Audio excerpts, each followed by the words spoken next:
ఏకాంతంలో సమూహాన్ని, సమూహంలో ఏకాంతాన్ని ఇష్టపడే వ్యక్తిత్వాన్ని. పిల్లల్లారా రెండోయ్ రెండోయ్ రెండోయ్, ఇది ఎవ్రీ సాటర్డే సండే మేము అక్కడ ఉండాల్సిందే. పచ్చత్త పుస్తకం నాటకం అన్న. ఝాన్సీ, ఇన్నేళ్ల కెరియర్లో నువ్వు సంపాదించింది ఎంత? ఆస్తి లెక్కలు కావాలా మీకు?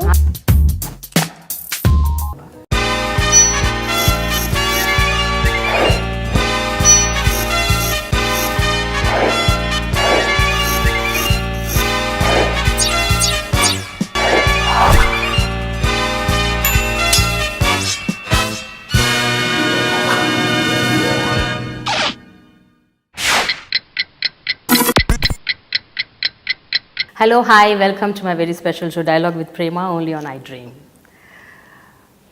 రేడియోలో ఒక బుడ్డి ఆర్జేగా కెరియర్ ప్రారంభించింది. వివిధ టీవీ ఛానల్స్లో వైవిధ్యమైన యాంకర్గా పేరు తెచ్చుకుంది. ఎన్నో సినిమాల్లో క్యారెక్టర్ ఆర్టిస్ట్గా గుర్తింపు పొందింది. ఒక మీడియా యాక్టివిస్ట్గా ఎదిగింది. ఎప్పుడు చిరునవ్వులు చిందిస్తూ అలా ఒక ఆత్మస్ఫూర్తితో, ఆత్మస్థైర్యంతో, ఆత్మవిశ్వాసంతో దూసుకెళ్ళిపోతుంది. అంతేకాదు, తను నమ్మిన సిద్ధాంతాలకు కట్టుబడి ఉంటూ ఎప్పటికప్పుడు తన ఉనికిని చాటుకుంటూనే వస్తోంది the very versatile Jhansi. She is with me today on my show. Hi Jhansi. Hello Premaka, how are you? Hope what all I told about you is right. Partly correct and I'm still discovering. ఇంకా నేను చాలా నేను డిస్కవర్ చేయాలి. ఆత్మస్థైర్యం అన్నారు చూసారా, అది మాత్రం పర్ఫెక్ట్. నేను రేడియోలో మొదలుపెట్టి చిట్టి చిలకమ్మ చెప్పిన రోజు నుంచి ఇప్పటి వరకు ఐ థింక్ ఏ రోజు అది తగ్గలేదు. So you have given 100% of what I am. Yes, you are that. ఎందుకంటే నాకు ఇప్పుడంటే నేను ఒక 14 ఏళ్ళ నుంచి జర్నలిజంలో ఉన్నాను. బట్ బిఫోర్ దాట్ నాకు ఝాన్సీ అంటే ఫస్ట్ నాకు గుర్తొచ్చేది ఠకీమ్ అని, talk of the town. Jhansi అనగానే ముందు వివిధ యాసల్లో అంతే కదమ్మా, టాక్ ఆఫ్ ద టౌన్. అంతకుముందు చూడనాళ్ళగా పొద్దున్న లేచిన దగ్గర నుంచి సాయంత్రం వరకు మనం ఏం చేస్తాము, ఎట్ట మాట్లాడతాము అయ్యేగా. ప్రతి వారం ఓ యాసం తీసుకురావడం, ఓ యాసలు మాట్లాడడం, వాళ్ళకి కావాల్సిన సినిమా నాలెడ్జ్తో పాటు 4 అక్షంతలు పేకడం నా పని అన్నమాట. అంతేనన్నమాట. మరి రాయలసీమ అన్ని రకాలు, ఒకటి కాదు రెండు కాదు. ఏంది అట్ట చూస్తుండా, ఏం నేను చెప్పాలా? ఇందో టాక్ ఆఫ్ ద టౌన్ గురించి నువ్వు మాట్లాడుతుంటే బాగుందబ్బా అట్ట అంటుంటే. ఎలా, how did you pick it up? తెలీదు. ఒక్కొక్కళ్ళు ఒక్కొక్కసారి కొంతమందిని చూసినప్పుడు ఇన్స్టెంట్గా ఇదేదో ప్రత్యేకంగా ఉంది అని, ఒక ఈ కర్ణరాక్షసుని కదా, కర్ణపిశాచంతోటి చూడడం, ఇమిటేట్ చేయడం, వెంటనే కాకపోయినా మెల్లగా అన్న చేయడం, ఇది అలవాటైపోయింది. ఈ స్కిల్ నాలో ఉందని గుర్తించింది మీర్ గారు, కెమెరామెన్ మీర్ గారు. నువ్వు ఇమిటేట్ చేయగలవు బాగా అని. తర్వాత మా నిమ్ గారు, వీళ్ళిద్దరూ ప్రోత్సహించారు. ఆ తర్వాత టాక్ ఆఫ్ ద టౌన్ నుంచి మా జీకే మోహన్ గారు నన్ను దాన్ని ఒక ఎలా పంధాలో నేను అనుకోలేదు అక్క, టాక్ ఆఫ్ ద టౌన్ ఇలా అవుతుంది, ఇది ఒక నా కోసం నా కెరీర్లో ఒక మైలురాయిగా మిగిలిపోతుంది అని నేను అసలు కల్లో కూడా అనుకోలేదు. అంత క్యాజువల్గా మొదలైంది. అలా ఒక 10 ఏళ్ళు చేసేసాం దాన్ని. Okay. So did not expect. Jhansi, నేను మీడియాలోకి వచ్చిన తర్వాత ఒక 1 year తర్వాత కలిశాను. ఫస్ట్ ఝాన్సీ గారు మీరు అంటుంటే, మీరేంటి నువ్వెంత మంచి జర్నలిస్ట్వి, అలా దూరం చేసి మాట్లాడకు అన్నావు. అనేసి వెంటనే నేను అక్క అని పిలవనా అన్నావు. సో అలా అంటే ఈ ఆప్యాయత, ఈ అనురాగం జనరల్గా ఒక ప్రొఫెషనల్ ఫీల్డ్లో ఇవన్నీ సాధ్యం అని అనుకుంటున్నారా మీరు? ఎప్పుడు అంటే do you follow this with everybody అంటే నాకు ఒక కనెక్ట్ కలిగితేనే ఆ కంటిన్యూషన్ ఆఫ్ కన్వర్జేషన్ జరుగుతుంది. లేదనుకుంటే అలానే కావాలని పొడిగా విడివిడిగా ఉండాలని మనిషిని కాదు, అందరితోనూ కలుపుకోలుగానే ఉంటాను. కొన్ని కనెక్ట్స్ ఇంకొంచెం ఒక లెవెల్ ఫార్వర్డ్కి వెళ్తాయి. ఐ థింక్ ఆ పర్సనల్ కనెక్ట్, ఇంటర్పర్సనల్ రిలేషన్షిప్స్ బాగాలేకపోతే, ఆ హ్యూమన్ కనెక్ట్ ఏదో లేకపోతే జీవితం వేస్ట్ అంతే. అందుకని ప్రతి ఒక్కరితోటి నాకున్న చాలా లిమిటెడ్ సర్కిల్. అంటే మనం ఆరాస్ డిజైన్ చేసుకుని గిరిగీసుకుని పెట్టుకుంటే అందులో బయట వాళ్ళని బయటే ఉంచుతాం, ఆరాలోకి రానివ్వం. ఆరాలో ఉన్న 7 రంగుల్లో 7 దశల్లో నువ్వు అనుకుంటే దగ్గరగా తీసుకురాగలిగిన వాళ్ళే నీకు అత్యంత ఆప్తులు, సన్నిహితులు. నాకు అలా దగ్గరగా లెక్కేస్తే ఓ 3-4 మాత్రమే ఉంటారు. మిగతా అందరూ ఆ బయట లేయర్స్లో ఉండేవాళ్ళే, అంత క్లోజ్డ్ పర్సన్ని. బట్ యట్ చాలా చాలా విశాలమైన హృదయం ఉండి అందరినీ కలుపుకోగలిగే పర్సన్ని. నాకు ఒక లైన్ చాలా ఇష్టం, ఏకాంతంలో సమూహాన్ని, సమూహంలో ఏకాంతాన్ని ఇష్టపడే వ్యక్తిత్వాన్ని. వావ్. అంటే నేను సమూహంలో ఉన్నాను అనుకోండి, నచ్చలేదనుకోండి, దానిలో కూడా ఏకాంతాన్ని ఇష్టపడతాను. నచ్చని పార్టీ ఉంది లేదా నచ్చని జనం ఉన్నారు చుట్టుపక్కల, దానివల్ల నేనేమి ఇబ్బంది పడను. ఆ సమూహంలో ఏకాంతాన్ని వెతుక్కోగలను, నాతో నేను ఎంజాయ్ చేసేయగలను. ఏకాంతంలో ఉన్నాను ప్రస్తుతం, నేను ఒక్కదాన్నే ఉన్నాను, నాకు తెలియని వాళ్ళు, అసలు నేను ఒక్కదాన్నే ఉన్నా, కానీ ఆ ఏకాంతంలో కూడా నేను సమూహాన్ని క్రియేట్ చేసుకుని ఎంజాయ్ చేసేయగలను. So that's me, typically that's me, that's Jhansi. Yeah, 2 shades నాలోనే. సో ఇప్పుడు నీ ఆరాలో నేను ఉన్నానంటావు. Of course you are there. ఏ రంగులో ఉన్నారు అనేది ప్రోగ్రెషన్ అనమాట. గ్రాడ్యుయేట్ ఒక్కసారిగా ఎవరు లోపలికి దూసుకొచ్చారు, మనమే పర్మిషన్స్ ఇవ్వాలి. అది ఇంటరాక్షన్ తోటి అవి తలుపులు ఓపెన్ చేసుకుంటే లోపలికి వస్తాం. అక్క అన్న మాటలోనో, అన్న అన్న మాటలోనో, తమ్ముడు అన్న మాటలోనో ఒక చిన్న అనుబంధం ఉంటుంది. అది కంటిన్యూ అయ్యేటప్పుడు ఐ థింక్ అది పోయి మనం కొంచెం పొడి పొడిగా తయారవుతున్నాం. కరెక్ట్. నాకు అది చాలా ఇష్టం, నోరారా పెంచుకోవడం ఇష్టం. అవును, I also enjoy it when you call me like that. చాలా మంచిగా అనిపిస్తుంది ముందు. Thank you. ఓకే ఝాన్సీ, 8 ఏళ్ల వయసులో రేడియోలో ఒక బుడ్డి ఆర్జేగా నువ్వు ఎంటర్ అయ్యావు. అసలు ఫస్ట్ అసలు అంటే ఒక మైక్, ఆ మైక్లో మాట్లాడాలి. ఎంత మైక్ ఉంటుంది అనుకున్నారు రేడియోలో?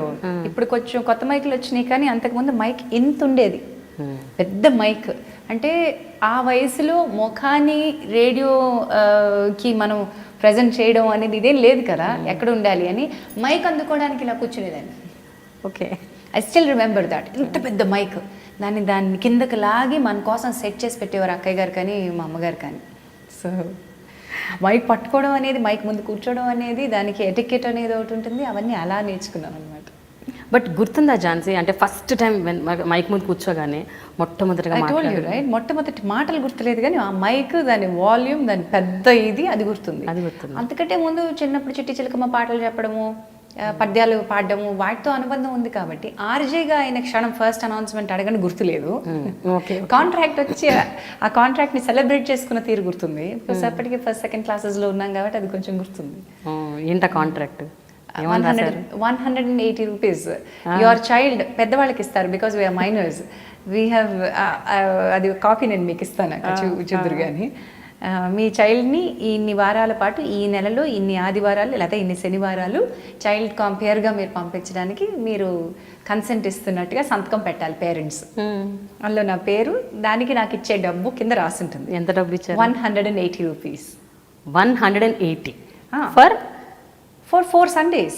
ఓకే, అంటే 4 వారాలకి, అంటే నెలకి 180 రూపాయలు. మొట్టమొదటి, ఎస్, మా ఫస్ట్ సంపాదన.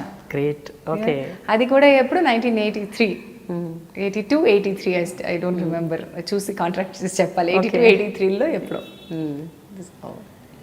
సో ఏం చేశారు 180 రూపాయలతో? 180 రూపాయలతో నాకు గుర్తుండేట్టుగా మా నాన్నగారు నాకు ఒక డిక్షనరీ కొనిపెట్టారు. ఆక్స్ఫర్డ్ వారి పెద్ద డిక్షనరీ కొనిపెట్టారు. అఫ్ కోర్స్ దాని తర్వాత ఎన్ని ప్రింట్లు రానివ్వండి, మా ఇంట్లో ఇప్పటికీ అదే పెద్ద బాల శిక్ష. దానిలో నాన్నగారు రైటింగ్ తోటి నా పేరు రాశారు, కింద కొన్న సంవత్సరం రాశారు. సో అది ఆ మెమరీస్గా ఉండిపోతాయి. బట్టలు కొని ఉంటారు, లేకపోతే దాచుండి ఉంటారు, దాంతో ఏం చేశారు అని నేను అడగను. నాకు ఆ గుర్తుగా కాంట్రాక్ట్ ఒకటి మిగిలింది. డబ్బులు ఎప్పుడు మిగిలవక్క, అంతే అంతే, డబ్బులు ఖర్చు పెట్టేసుకుంటాం, మిగిలేది ఆ కాంట్రాక్ట్, దాని తృప్తి మాత్రమే. అలాంటివి తర్వాత చాలా ఉన్నాయి, అన్నీ దాచిపెట్టుకున్నా. ఎవ్రీ కాంట్రాక్ట్, ఈ మధ్య కాలంలో చేసిన రేడియో ప్లే వరకు అన్నిటినీ దాచిపెట్టుకుంటాను. So Jhansi is well known for imitation, mimicry. అంటే మిమిక్రీ అంటే ఎగ్జాక్ట్ కాకపోయినా బాగా, అంటే ఎట్లీస్ట్ స్టైల్ ఇమిటేట్ చేస్తారు. ఇమిటేషన్ స్టైల్ అయితే యూ లిమిటేట్. సో ఇప్పుడు ఒక్కసారి మనం అలా బ్యాక్గ్రౌండ్లోకి వెళ్ళిపోయి రేడియోలో కూర్చున్నాం, రేడియో స్టేషన్లో కళ్ళు మూసేసుకొని in front of that mic. ఇప్పుడు ఝాన్సీ 8 years పాప, ఫస్ట్ టైం ఆర్జే చేస్తుంది. Come on, how do you do it? ఇది ఒక ఇన్సిడెంట్ మాత్రం ఎట్టి పరిస్థితుల్లో చెప్పాలి. త్వరగా జానకి రాణి గారు ఈ మధ్యకాలంలోనే పోయారు. అక్కయ్య గారు మమ్మల్ని అందరినీ తీర్చిదిద్దారు. ఏ రైటింగ్ అయినా, ఏదైనా సరే ఎలా అయినా కాన్ఫిడెంట్గా ఉండాలి అనడం మేము మా అక్కయ్య గారి దగ్గరే నేర్చుకున్నాం అనమాట. నాకు నాటకానికి అనౌన్స్మెంట్ ఇవ్వాలి. ఆ నాటకం పేరు పచ్చట్ట పుస్తకం. అది మాత్రం బాగా గుర్తుంది. ఏం పుస్తకం? పచ్చట్ట పుస్తకం. పచ్చట్ట పుస్తకం కదా. ఇప్పుడు మనం ఎంత స్పష్టంగా పలుకుతున్నాం కదా, మరి అప్పుడు తడబడే వయసు కదా. పచ్చట్ట పుస్తకం నాటకం అన్న పక్కన అక్కయ్య గారు నవ్వు ఆపుకోలేక, ఆగు అది రికార్డింగ్ లైవ్ కాదు, లక్కీగా నవ్వు ఆపుకోలేక పచ్చట్ట పుస్తకం అన్నారు. పచ్చట్ట పుస్తకం నాటకం రచన సో అండ్ సో. ఇలాంటి వాటితోనే పెరిగాం కాబట్టి ఇలాంటి ఐ స్టిల్ రిమెంబర్ ఎన్నో తప్పులు చేసి ఉంటాం. లైవ్లో ఉన్నప్పటి ఎనర్జీ ఉంటుంది చూసారా, అది అప్పుడే ఎంజాయ్ చేస్తాను. కరెక్ట్. మన సాటిలైట్ ఛానల్స్ వచ్చాక లైవ్ ప్రోగ్రామ్ స్టార్ట్ అయ్యాక కిక్ తర్వాత ఎంజాయ్ చేశాను. బట్ అప్పట్లోనే ప్రతి సాటర్డే సండే మేము లైవ్ కదా, బాగుండేది. ఆన్ ఎయిర్ అనగానే బయట ఒక పెద్ద రెడ్ లైట్, ఆపరేషన్ థియేటర్ బయట వెలిగినట్టు ఒక పెద్ద రెడ్ లైట్ వెలిగేది. స్టూడియోలో పిల్లలందరం కూర్చునేవాళ్ళం. మళ్ళీ వాళ్ళు ఎవరెవరు ఏం పాట పాడుతున్నారో మేము ముందు లాక్ షీట్ లాగా రాసుకునేవాళ్ళం. అక్కయ్య గారు వచ్చి రాసుకునే ముందు మేము పిల్లలము చైల్డ్ కాంపేర్స్ ఎవరైతే ఉన్నామో బయటికి వెళ్ళి అది ఈ పాప ఫర్ ఎగ్జాంపుల్ శ్రీనిధి చిట్టి చిలకమ్మ చెప్తుంది రాసుకునేవాళ్ళం. తర్వాత ధన్య ఇంకెవరో చెప్తుంది, ఇవి రాసుకునేవాళ్ళం. ఆ రోజు ప్రోగ్రామ్ అంతా అలా చేసి లోపలికి వెళ్ళి అక్కయ్య గారికి ఇస్తే అక్కయ్య గారు వీళ్ళని ముందు పెట్టండి, వీళ్ళని తర్వాత పెట్టండి, మధ్యలో నాటకం వేయండి, మధ్యలో పాట వేయండి అని ఒక ప్రోగ్రామింగ్ షెడ్యూల్ చేసి ఇచ్చేవాళ్ళు అనమాట. మా పని ఏంటంటే అనౌన్స్మెంట్లు చదవడమే, మిగతా అంతా మా అమ్మగారు అక్కయ్య గారు చూసుకునేవారు. మా అమ్మగారు ఆల్ ఇండియా రేడియోలో వర్క్ చేశారు, ప్రోగ్రామ్ ఎగ్జిక్యూటివ్గా రిటైర్ అయ్యారు. బట్ అంతకుముందు ఈ విమెన్ అండ్ చిల్డ్రన్ సెక్షన్లో ప్రొడక్షన్ అసిస్టెంట్గా ఉండేవారు అనమాట, ప్రోగ్రామ్ అసిస్టెంట్గా. సో ఎంతకాలం వర్క్ చేశారు అక్కడ రేడియోలో? అమ్మ వర్క్ అంటే మీరు అంటే ఈ సాటర్డే సండే మీరు అన్నారంటే సారీ అలవాటు అయిపోయిందే. అక్కడ కూర్చోగానే మీర్లు గారెలు నువ్వు ఎవ్రీ సాటర్డే సండే అట్లా ఎన్ని చాలా ఏళ్ళక అసలు ఎవ్రీ నా కాంట్రాక్ట్ ఉన్నా లేకపోయినా, అంటే ఆ కాంట్రాక్ట్ ఉంటే ఆ వారాలకి మనం కాంట్రాక్ట్కి కంపేర్కి వెళ్ళాలి. ఉన్నా లేకపోయినా అమ్మతో పడి సాటర్డే సండే ఆఫీస్ బాలానందం బాలవినోదం పిల్లల్లారా రెండోయ్ రా రెండోయ్ రా రెండోయ్, ఇది ఎవ్రీ సాటర్డే సండే మేము అక్కడ ఉండాల్సిందే. ఏమున్నా లేకపోయినా పిల్లలందరూ గలగలగల బిలబిలబిల అక్కడ ఉండాల్సిందే. అలా ఆ బ్యాచ్లో రామాచారి గారు వాళ్ళందరూ మాకు కొంచెం సీనియర్స్. ఓకే, రామాచారి గారు, శశికళ గారు, వీళ్ళందరూ మేమందరూ ఆల్ ఇండియా రేడియో పరిచయం మాకు. అయితే ఝాన్సీ ఆ టైంలో అంటే కొంచెం ఎదుగుతూ ఉండగా 13-14 ఏళ్ల వయసులో అనుకుంటా మీకు అశ్విని హెయిర్ ఆయిల్ ఇంకొంచెం పెద్ద అయిన తర్వాత, ఇంకొంచెం 14-15 ఏళ్ళు అది యాడ్కి మిమ్మల్ని తీసుకోవాలని అనుకున్నారట? కరెక్ట్ అనుకున్నారు. అప్పుడు నిజంగా అంత పొడుగు హెయిర్ ఉండేదా ఏమిటి? అయ్యో బాబాయ్, నా జుట్టు ఇది ఏకే అంతేనా? ఇప్పుడు మిగిలింది ఒక ఏక. ఓకే, చాలా ఏకల్లో మిగిలింది ఇంతే. And very long hair, almost మోకాళ్ళ దాటి కింద వరకు ఉండేది, ఇంత లావు జడ ఉండేది. ఆ వైభవం కూడా చూద్దరు కానిలేండి. Okay fine. సో ఉండేది. అందుకని ఆ ఫోటోగ్రాఫ్స్ ఆ వీడియో షూట్ చేస్తున్నప్పుడు ఫస్ట్ టైం జీకే మోహన్ గారు కావాలి అనుకుంటే సత్యవతి ఆంటీ నన్ను పరిచయం చేద్దాం అని చెప్పి తీసుకొచ్చారు. ఆయన అక్కడి వరకు వచ్చిన తర్వాత ఇప్పలే చిన్నగా ఉంది. వాళ్ళ అమ్మగారు అయితే మోకాళ్ళ నొప్పులు ఆయిల్కి పనికి వస్తారు, లేకపోతే హెయిర్ ఆయిల్కి, అశ్విని పిండికి అలాంటివి. అండ్ మా అమ్మగారు మాకు అలాంటి అలవాట్లు లేవోయా అని చెప్పారు. ఓకే, ఆ తర్వాత ఆయనే వెతుక్కుంటూ వచ్చారు. So Ashwini hair oil add per say did not happen, but photograph did happen. Okay, అంతే. సో ఆ తర్వాత మళ్ళీ అశ్విని హెయిర్ ఆయిల్ అవ్వకపోయినా ఛాన్సెస్, ఆ తర్వాత ఆఫర్స్ వచ్చాయి. ఆ తర్వాత ఇమ్మీడియట్గా రాలేదు. ఒక 2 సంవత్సరాల తర్వాత thanks to Sana, that Sana డేట్లు ఇవ్వకపోవడంతో ఆర్ మొత్తానికి ఏదో అయింది, డేట్ ఇచ్చి తర్వాత తన క్లాష్ రావడము. జీకే గారు వాంటెడ్ సంబడి వెరీ ఫ్రెష్, అర్జెంటుగా కావాలి, ఇంకో 2 రోజుల్లో షూటింగ్కి వెళ్ళాలి. అప్పట్లో మొబైల్ ఫోన్స్ కమ్యూనికేషన్స్ లేని రోజులు కదా. ఫలానా ఆల్ ఇండియా రేడియో శారద గారు అమ్మాయి ఉంది, అమ్మాయి ఎక్కడుందో వెతకండి అని మళ్ళీ పంపారు. మేము ఇల్లు మారిపోయాం. ఆయన మళ్ళీ ఆల్ ఇండియా రేడియోకి పంపిస్తే మా అమ్మగారి దగ్గరికి, అమ్మగారు నాకు కబురు పంపిస్తే దట్స్ హౌ విజేత worked out. My first ever television single episode విజేత. ఓ, సో అంటే మీరు టెలివిజన్లో చేరింది through acting, not through anchoring? లేదు, యాక్టింగ్ మొదలుపెట్టి చాలా ఏళ్ల పాటు చాలా సీరియల్స్ చేసిన తర్వాత అప్పుడు సాటిలైట్ ఛానల్స్ మొదలయ్యాయి. సాటిలైట్ ఛానల్ మొదలు కాక కొంచెం ముందే దూరదర్శన్ హెడ్ స్టార్టెడ్ సింగిల్ ఎపిసోడ్స్లోనే కొంచెం ఫీచర్స్ అనేవాళ్ళు. అప్పట్లో కొన్ని పాటలు వేయడం, ఆ పాటలకి మధ్యలో వ్యాఖ్యానం పెట్టడం. అందెల రవళి ఇలాంటివి, అందెల రవళి అనగానే క్లాసికల్ డాన్స్ బేస్లో వచ్చిన పాటలకి మనం మధ్యలో కూర్చుని ఒక బ్యాక్గ్రౌండ్లో వ్యాఖ్యానం చెప్పడం. ఫస్ట్ ఎక్స్పెరిమెంట్స్ అవి. ఓకే, ఇనిషియల్ సూపర్ను. బట్ ఆ వయసులో అవన్నీ అంటే తెలిసేవా ఝాన్సీ ఎట్లా హ్యాండిల్ చేయాలి ఏంటి అని? అంటే అందరూ కొత్తే కదా, యాక్టింగ్ ఎవరు నేర్పించేవాళ్ళు? ఏమన్నా ట్రైనింగ్ ఉండేదా? కొత్త కాదక్క, అప్పటికి ఎవాల్వ్ అయిపోయింది సినిమా, చాలా బాగా ఎవాల్వ్ అయింది. టెలివిజన్లో చాలా పెద్ద పెద్ద సీరియల్స్, బుజ్జిబాబు ఇలాంటి సీరియల్స్ కంటిన్యూస్గా వస్తున్నాయి. యాక్టింగ్కి నేనే మొదలు పెట్టాను, నేను భూమి పుట్టినప్పుడు. నేను మొదలు పెట్టడం కాదు, మీకు తెలియదు, బ్యాక్గ్రౌండ్ లేదు కదా. ఎస్, బ్యాక్గ్రౌండ్ నాకు ట్రైనింగ్ ఉండాలి కదా. చెప్పగలిగే వాళ్ళు ఉన్నారు. యాక్టింగ్ వరకు వచ్చేసరికి already established persons and personalities and systems ఉన్నాయి కాబట్టి నాకు కష్టం అవ్వలేదు. People did tell me what to do, what not to do and how guide చేశారు నన్ను. యాంకరింగ్ వచ్చేటప్పుడు మేమందరం వెతుక్కున్నాం, పదాలు వెతుక్కున్నాం, ఏంటి పడికట్లు ఎత్తుక్కున్నాం, ఎలా ఉంటే బాగుంటుందో చూసాం, స్టైల్స్కి రాశారు పెద్దవాళ్ళు చాలామంది అప్పట్లో. This is what anchoring is అని డిసైడ్ చేసే ఒక క్రమం ఉంటుంది. వీఆర్ ఎవాల్వింగ్ అని అనుకుంటాం కదా, ఆ ఇనిషియల్ ఫేజ్లో మేము ఉండడం వల్ల మాకు చాలా ఉపయోగమైంది. అవును, కరెక్టే. అసలు స్టార్టింగ్లో ఉన్నది మీ నలుగురే మెయిన్, అంటే 1 by 1 వచ్చుంటారు. బట్ సుమా, ఝాన్సీ, ఉదయభాను, శిల్పా చక్రవర్తి, ఇది 4 నేమ్స్ ఆర్ పాపులర్. తర్వాత అనితా చౌదరి. ఐ థింక్ మీ నలుగురైతే మెయిన్, ఇఫ్ ఐ రిమెంబర్. ఎవరు యాక్చువల్గా సీనియర్ మోస్ట్ మీలో? Suma senior most. మా అందరికంటే ఒక 2-3 ఏళ్ళు ముందే వచ్చింది. కొంచెం అటు ఇటుగా నేను భాను ఒకటే టైంకి స్టార్ట్ అయ్యాం. నాకంటే కొద్దిగా భాను నాకు మధ్యలో అనిత కూడా స్టార్ట్ అయింది. ఆల్మోస్ట్ అందరూ ఒకటే ఇయర్లో స్టార్ట్ అయినా ముందు వెనకల్లో. బట్ సుమా అప్పటికే మొదలు పెట్టేసింది. సీరియల్స్ కూడా చేస్తూనే ఉండేది, సింగిల్ ఎపిసోడ్స్ కూడా చేస్తూనే ఉండేది. బట్ ఎవరికి వాళ్ళకి I think they had distinct programs, if I remember. మీరు టాక్ ఆఫ్ ది టౌన్, అంతకుముందు ఏదో KCP super scenes. Yeah right, KCP. Sorry, letter ఇటు అన్నాను. కేసీపీ సూపర్ సీన్స్, సినిమాలో సీన్స్ అప్పుడే ఆ వారమే రిలీజ్ అయిన హాట్ సీన్స్ తీసుకొచ్చి వాటి గురించి మాట్లాడడం, అంటే రకరకాల మళ్ళీ నవరసాల్లో మాట్లాడడం బాగుండేది. అది కూడా ఇంట్రెస్టింగ్గా చేసేవాళ్ళం. సో అదొకటి. సుమాకి తనకు బ్రాండ్ షో తనకుండేది, తను చేసేది. అండ్ దెన్ భాను హ్యాడ్ హృదయాంజలి చేసేది, ఊరూరా తిరిగి పాటలని చేసేది. So how was it Jhansi అప్పట్లో? అంటే ఇప్పుడున్న ఈ టూ మెనీ యాంకర్స్, ఇంత ర్యాట్ రేసు ఇంత ఉండేది కాదు. ఐఎమ్ షూర్ మీరు లోడెడ్ విత్ వర్క్ అనుకుంటా. మీ నలుగురు మధ్య అంత డిస్ట్రిబ్యూట్ అయ్యేది. నలుగురు మధ్య డిస్ట్రిబ్యూట్ అయినా అక్కడ 2 ఛానల్స్ ఉన్నాయక్క. మరి ఎప్పటికప్పుడు ర్యాట్ రేస్లో ఉన్న ర్యాట్స్ 2, ఉన్న ట్రాక్స్ 4. ఓకే, అలా ఉండేది. ఐఎమ్ సారీ, ఉన్న ట్రాక్స్ 2, ఉన్న ర్యాట్స్ 4. So reverse. ఇప్పుడేమో 33 ఛానళ్ళు అయినాయి, 44 మంది యాంకర్లు ఉన్నారు కదా. సో ఎప్పుడు రేస్ అంతే పోటీతో ఉంటుంది. బట్ ఇనీషియల్ ఫేజ్లో వచ్చాం కాబట్టి ఏంటంటే ఎక్స్పెరిమెంటింగ్కి బాగా కుదిరింది. ఈ అమ్మాయి ఏం చేస్తుంది అనే ఒక ఇమేజ్ గిరిగీతలు లేవు ఇందులో. కొలవడానికి మనకేమి కొలమానాలు లేవు. So everybody had a chance to experiment with once own skills and find out what they were. అలా మేము ఐడెంటిఫై చేసుకుని డిస్టింక్ట్ పర్సనాలిటీస్ డెవలప్ చేసుకోగలిగాం. ఇప్పుడున్న ఇండస్ట్రీ ఎట్లా ఉందంటే they want everything to be readymade. Genres వచ్చేసాయి, గేమ్ షోస్ వచ్చేసాయి, interviews వచ్చేసాయి, మళ్ళీ సినిమా షోస్ వచ్చేసాయి, రకరకాల షోస్ వచ్చాయి, డాన్స్ షోస్ వచ్చేసాయి, సింగింగ్ షోస్ వచ్చేసాయి. Now you want specialized person.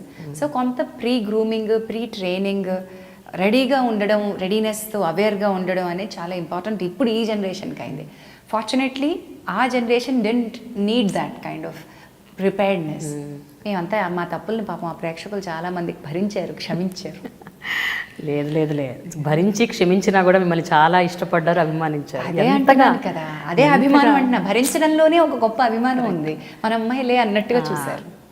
అయితే ఝాన్సీ, మీరందరూ కూడా మాటలు, యాంకరింగ్, అది ఓకే, అది వేరే విషయం.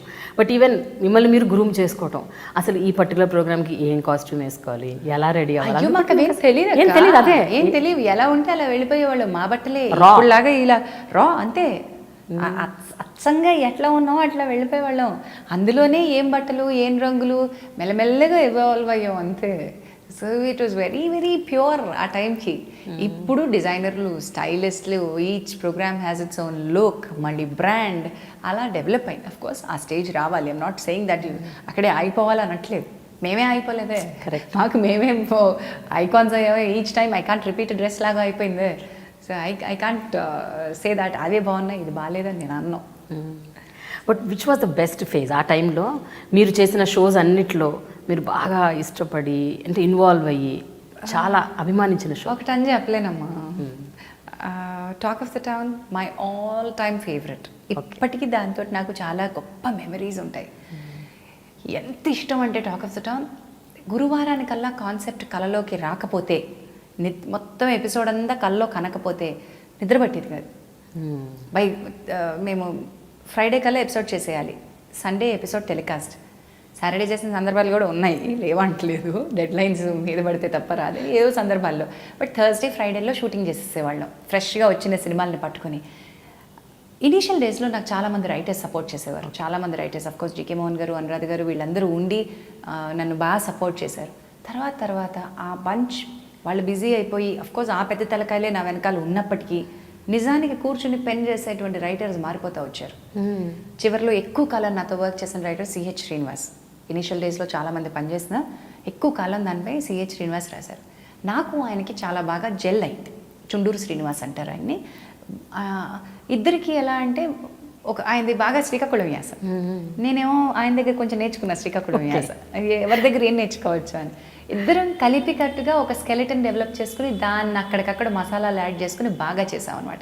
ఒక 7 years of journey CH Srinivas తోటి జరగడంతో స్క్రిప్ట్ రైటింగ్లో కొంచెం మెళకువలు తెలుసుకున్నాను. ఓకే, పెన్ చేసి రాయకపోయినా ఆయన రాసిన నేను డెవలప్ చేశాను కాబట్టి నాకు అది ఉపయోగపడింది.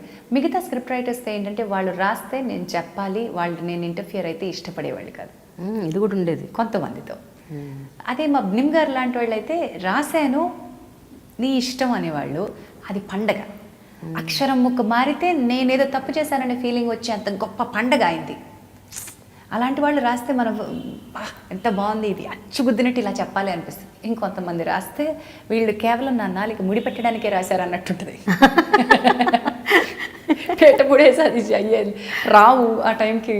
సో అక్కడి నుంచి నేను ఈ స్క్రిప్ట్ అనే శృంఖలాల్ని, దాస్య శృంఖలాల్ని తెచ్చేసుకుని, అందుకే నాకు ఒక రెబెల్ అని పేరు పడింది. ఈవిడికి స్క్రిప్ట్ అక్కర్లేదండి అని అంటే దానిలో ఒక వెటకారం ధరించేది స్క్రిప్ట్ రైటర్స్ నుంచి.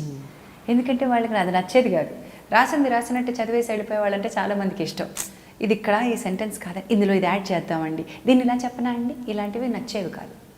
అలాంటి ఫ్రీడమ్ నాకు టాక్ ఆఫ్ ద టౌన్ చేసేటప్పుడు సిహెచ్ శ్రీనివాస్తో దొరికింది. ఇద్దరం కలిసి చేసుకునేవాళ్ళం. సో అట్లా నాకు ఇది తట్టిందండి అంటే ఇద్దరం కలిపి డెవలప్ చేసేవాళ్ళం. లేదా నా ఇది చేద్దాం అనుకుంటున్నాను శ్రీనివాస్ గారు అంటే అలా చేసేవాళ్ళం అనమాట. That's how it worked out. But ఎప్పుడన్నా ఇలా ఇన్వాల్వ్ అయిపోయి నీ క్రియేటివ్ ఫ్రీడమ్ నీకు కావాలి అని అనుకున్నప్పుడు, అది వీళ్ళు ఎవరైనా నో అన్నప్పుడు, what was your mental status at that time? అంటే అప్పుడు మీరు కూడా చాలా young and your also very young at that time. But అంత మరి గొడవ పడే టైప్ కూడా కాదు. మళ్ళీ ఇబ్బంది నాలో నేనే పడతాను, మీరు రాయకండి నేను ఇలాగే చెప్తాను, నేను పోరాడే టైప్ కూడా కాదు. సో కొంచెం యాక్సెప్ట్ అండ్ అకామిడేట్ అనేది మా అమ్మగారి philosophy. My mom is always with that accept and accommodate. So ఠీకే, I will accept this and I will accommodate accordingly అనుకుంటూ ఉంటాను.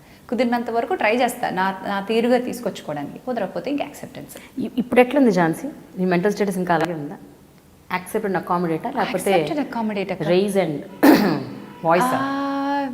అందరూ అనుకునేంత ఫైర్ బ్రాండ్ ఇమేజ్ నాకు ఉంది చూసారా, అది యాక్చువల్లీ నాట్ ట్రూ. అంటే వైలెంట్ ఇమేజ్ కాదు నాది. నేను I can speak and I can talk to the other person, I can inspire them, I can convince them. నేను చాలా చేయగలను. దాన్ని ఫైర్ బ్రాండ్లో చేయను. నాతో కూర్చుని మాట్లాడితే ఆటోమేటిక్గా నా దారిలోకి రావాల్సిందే అన్నట్టుగా బిలీవ్ చేస్తా. అది కూడా నయానో భయానో వంచేస్తాను, బెండ్ చేసేస్తాను కాదు. ఎందుకు అనుకుంటారో నా గురించి జనం అలా నాకు తెలీదు.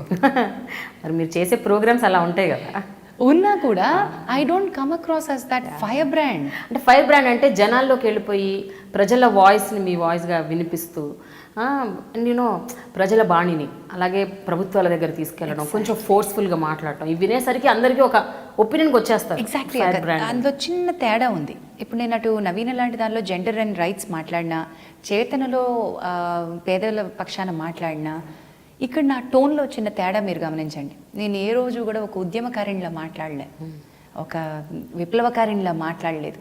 నేను అక్కడున్న, ఇప్పుడు మీరున్నారు ప్రజాపక్షం చేశారు, ప్రజాపక్షంలో మీరు ఎన్నిసార్లు సూటిగా గవర్నమెంట్తో పోట్లాడుకుని ఉంటారు నాకు తెలుసు. అది చేయలే. మనం అక్కడున్న ఫ్యాక్ట్ని హైలైట్ చేయాలి. అది ఒక్కోసారి అవసరమైతే కరుణరసం ప్రయోగించాలి, అవసరమైతే రౌద్రం ప్రయోగించాలి. అక్కడ శృంగారం తీసుకెళ్ళలేనుగా, కరెక్ట్. అక్కడ వీర రసం ప్రదర్శించే లాభం లేదుగా, నేను తాండవం వాడే లాభం లేదుగా. సో నాకు కావాల్సింది ఏంటంటే I have to present my fact well. అంతే, మీరు ఆ కన్విక్షన్తో మనం చెప్పగలగాలి. ట్రూ, అంతే. అంతకు మించి ఇంకేం నేను చేయట్లా. అది కూడా చేయని వాళ్ళు ఉన్నారు కాబట్టి అది గొప్పగా అనిపిస్తుంది. అంతే, నేను గొప్ప పని చేయట్లా. ఇప్పుడు మీరు ఉండుంటే ఆయనలో నాకు చాలా బాగుండేది. మనం కలిపి ఇంకొక 4-5 చేసుకుని ఉండేవాళ్ళం. I miss Prajapaksham, very seriously miss Prajapaksham. ఎందుకంటే ఆ కన్విక్షన్ కావాలి ఒక మనిషిలో. నేను చెయ్యాలి, నేను దీనికోసం చేస్తున్నాను, విజువల్లీ నేను ఈ స్టోరీ ప్రజెంట్ చేస్తాను అనేటువంటిది మీ స్క్రిప్ట్. నేను ఎన్నిసార్లు చెప్పుకుంటూ ఉంటాను, ప్రతి పదం ఒక కసిగా రాస్తారు మీరు. ఐ లవ్ దట్ అక్క. Thank you. టెలివిజన్, సినిమాలు రెండు డిఫరెంట్. ఒకటేమో ఎంటర్టైన్మెంట్, న్యూస్, అలాగే సినిమాలు. 3 డిఫరెంట్ డొమైన్స్. టోటలీ 3 డిఫరెంట్ డొమైన్స్లో ఒక్కో చోట ఒక్కో రకంగా ఉండాలి. ఇక్కడ ఒక రకంగా ఉంటే మీరు అన్నట్టు ఇప్పుడు సినిమా వాళ్ళు ఏంటి అలా ఎలా ఉంటున్నావు అక్కడ, అలా ఎలా వెళ్తున్నావు, అలా రాగా ఎట్లా వెళ్తున్నావు, అంత రస్టిక్గా ఎలా వెళ్తున్నావు అని అనవచ్చు. సో వీటన్నిటిని డీల్ చేయడం అనేది how do you balance all that? As I've said, accept, accommodate is my mantra. I think I'm very very flexible to work with. నాతో ఒకసారి పనిచేసిన వాళ్ళకి కానీ అర్థం కాదు. అప్పటి వరకు వాళ్ళు నా గురించి చాలా అనుకుంటారు. ఈవిడికి పొగరు, ఈవిడ అమ్మో ఈవిడ మాట్లాడితే విప్లవం అంటది, లేకపోతే అదంటది ఇదంటది, ఫైర్ బ్రాండ్, ఇలాంటివి ఏవో అనుకుంటారు. నాతో మాట్లాడిన తర్వాత, నాతో వర్క్ చేసిన తర్వాత కానీ వాళ్ళకి అర్థం కానిది కోణం ఇంకోటి ఏదో నాలో ఉంది అని అర్థమవుతుంది. అలా నాతో పనిచేసిన వాళ్ళు సంవత్సరాల తరబడి పనిచేశారు. నాతో నా సిద్ధాంతాలతో ఏకీభవించిన వాళ్ళు వెంటనే లెస్ దాన్ 13-14 ఎపిసోడ్స్ ఆపేసి ఉంటారు. అంటే ఒక సిరీస్ అవ్వగానే ఆపేసి ఉంటారు. అది వాళ్ళ వల్ల నా వల్ల తెలియదు, కానీ నా మంచి కోసమే జరిగింది అని నేను నమ్ముతాను. ఇప్పుడు మీరు టాక్ ఆఫ్ ద టౌన్ మాట్లాడితే 10 ఏళ్ళు చేశాను, బ్రెయిన్ ఆఫ్ ఆంధ్ర 3 ఏళ్ళు చేశాను, దెన్ ఇప్పుడు నవీన 10 ఏళ్ళు అయింది, చేతన 5 ఏళ్ళు అయింది. నాతో పనిచేసిన వాళ్ళు ఎవరు ఆ లాంగ్ అసోసియేషన్ కోరుకుంటారు తప్ప తొందరగా ఆగిపోవాలి, ఈ వెంటనే ఎప్పుడు మూసేద్దామా అని అయితే అనుకోరు. అలా మూసేశారు అంటే వాళ్ళకి నా వ్యక్తిత్వంతో ప్రాబ్లం ఉంది, నన్ను ఇమడలేదు అక్కడ, నాకు వాళ్ళతోటి ప్రాబ్లం ఉంది. అది కూడా అమికబుల్గా set, sorry thank you bye, okay చాలండి, ఇంకా గొడవపడి. నేను అలాంటి సందర్భాలు నాకు గుర్తున్నాయా ఝాన్సీ? నేను మనసుతో అయినా అంటే అకామిడేట్ అవ్వలేక వాళ్ళు మీతోని, అలాగే వ్యక్తిత్వంతో ఇష్యూస్ ఉండి ఒక ప్రోగ్రామ్ని స్క్రాప్ చేయాల్సి రావటం, లేకపోతే మిడ్వే వదిలేయటం, అలాంటివి ఏమైనా జరిగాయా? ప్రోగ్రామ్ని ఎప్పుడు నేను మిడ్వే వదిలేసి రాలేదక్క. ఏ షోని కూడా నేను మిడ్వే వదిలేసి రాలేదు. బట్ నాకు ప్రాబ్లం ఉంది అనుకుంటే నా టెన్యూర్, నా కాంట్రాక్ట్ పూర్తి చేసి బయటకు వస్తాను. I don't think I have betrayed anybody till now. నువ్వు కాదు, నేనని కాదు, నన్ను చాలా మంది మోసం చేస్తారు, అది వేరే విషయం. అవి నేను గుర్తుపెట్టుకుని కక్ష సాధింపు చర్యలకు ఏమీ పాల్పడలేదు. అది మరి నా మంచితనమో పిచ్చితనమో నాకు తెలియదు. బట్ అట్లీస్ట్ అంటే though you forgive, you cannot forget కదా నేను చెప్పేది అది. I forgive lot of people. అదే అంటున్నాను, చాలా మంది గుచ్చుకుంటుందేమో నేను ఇలా అంటే, కానీ ఎక్కువ ఎపిసోడ్లు చేసిన తర్వాత నన్ను తీసేసిన సందర్భాలు ఉన్నాయి. చాలామంది జనానికి కారణం తెలియకపోవచ్చు బయట, ఈవిడ ఎందుకు రావట్లేదు అని అనుకుంటారే తప్ప ఒక ఆంబుడ్స్మెన్ లేకపోతే టెలివిజన్కి రెండో వైపు కనెక్షన్ లేదు కదా.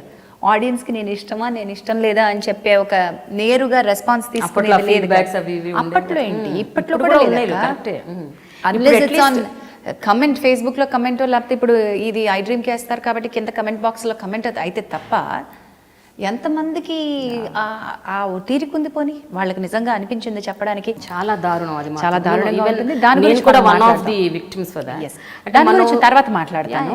ఇప్పుడు మీరు అడిగిన ప్రశ్నకి ఆన్సర్ ఏంటంటే, ఎస్, చాలా సందర్భాల్లో నాకు రావాల్సిన క్రెడిట్ నాకు రాకుండా చేసిన సందర్భాలు ఉన్నాయి. ఏ చెట్టు కింద అయితే ఏ విత్తనాన్ని అయితే పెంచి పోషించి అది మొక్కగా చేస్తున్నారో వాళ్లే దానికి నీడ వేసిన సందర్భాలు కూడా ఉన్నాయి. వ్యక్తుల పేర్లు అక్కర్లేదు. చాలా ప్రోగ్రాంలు నేను 24 ఎపిసోడ్లు చేస్తే 25వ ఎపిసోడ్ కేక్ కటింగ్ టైంకి నేను ఉండను.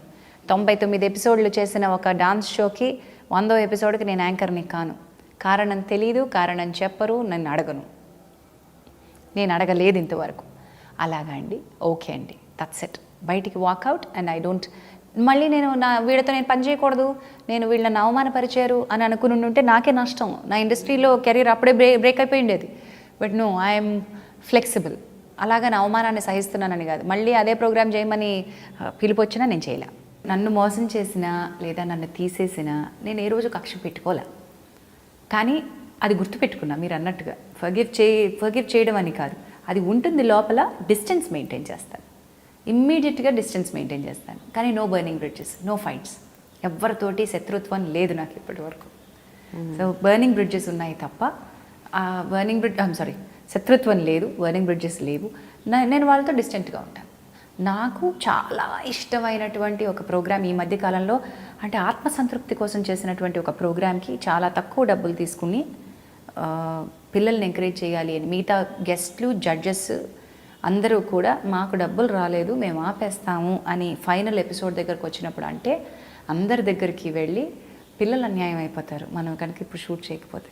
వాళ్ళు చేయాలి, వాళ్ళకి రావాల్సిన గుర్తింపు రావాలి, మనం పోరాటం చేద్దామని అందరూ డబ్బులు తెచ్చుకున్నారు. నేను ఒక్కదాన్నే ఆ రోజు షూటింగ్ అందరినీ బతిమాలి కంటిన్యూ చేయించినందుకు నాకు వాళ్ళు డబ్బులు ఇప్పటి వరకు ఇవ్వలేదు. కేవలం ఒక 6 లక్షల రూపాయలు ఆ రోజు నాకు రానందుకు, అంటే నాకు డబ్బు వస్తుంది అని అనుకుంటాను కదా, వాళ్ళు ఎంత గొప్ప మోసం చేశారంటే చెక్ మీద డేటు 3 నెలల ముందు వేసి ఇచ్చేశారు. అంటే కొంచెం టైం పడుతుంది మేడం. నేను అంత అమాయక సత్యకాల సత్తమని కాకపోతే చెక్ మీద వేసిన డేట్ 3 నెలల ముందుది అని. ఇప్పుడు సపోజ్ ఇది అక్టోబర్ నెల అనుకుందాం, ఇక్కడి నుంచి వ్యాలిడిటీ 3 నెలల చెక్ది కదా, వాళ్ళు 3 నెలల ముందు వేసి ఇచ్చారు నాకు. అంటే ఇంకొక 10 రోజుల్లో చెక్ ఎక్స్పైర్ అయిపోతుంది.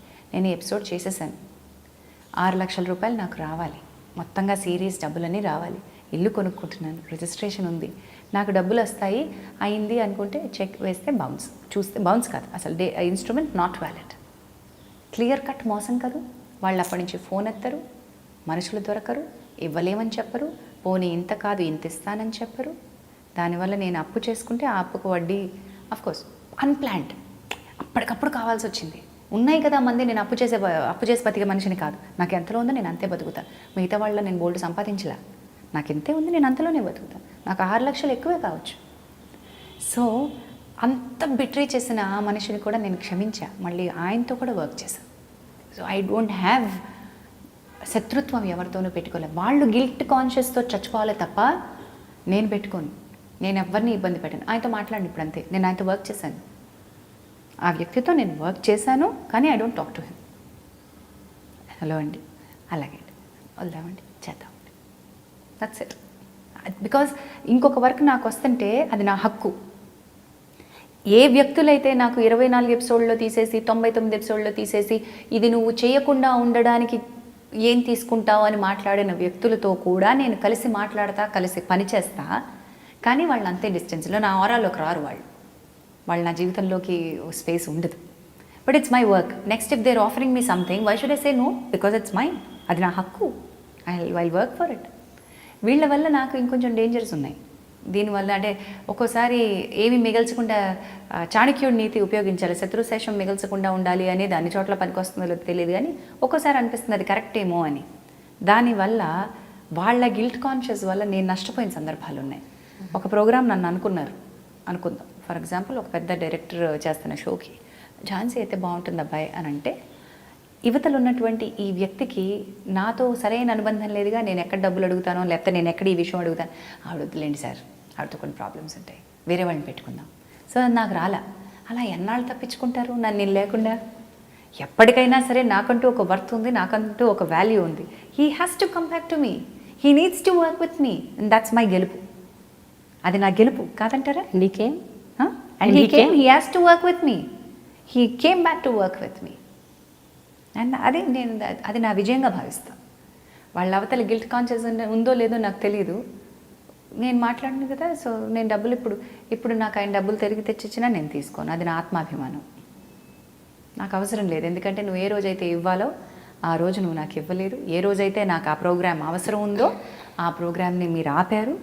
నన్ను ఒక్కళ్ళు కాదక్క, చాలామంది ఉన్నారు ఇలాగా చెప్పుకుంటూ పోతే. ఆ శత్రువుల లిస్ట్, కాన్సెప్ట్స్, కొంతమంది అయితే అత్యంత సన్నిహితుల్లా చుట్టుపక్కల తిరుగుతూనే ఉంటారు. కాన్సెప్ట్ పెడతాను, ఆ కాన్సెప్ట్ రాకుండా అడ్డుపడింది, అది నా కాకుండా చేసింది అత్యంత సన్నిహితులని ఈ వ్యక్తులు అని తెలిసిన రోజు ఎంత షాటర్ అవుతాం మనం. ట్రూ. సో వాళ్ళని పెంచి పోషించింది నేనా?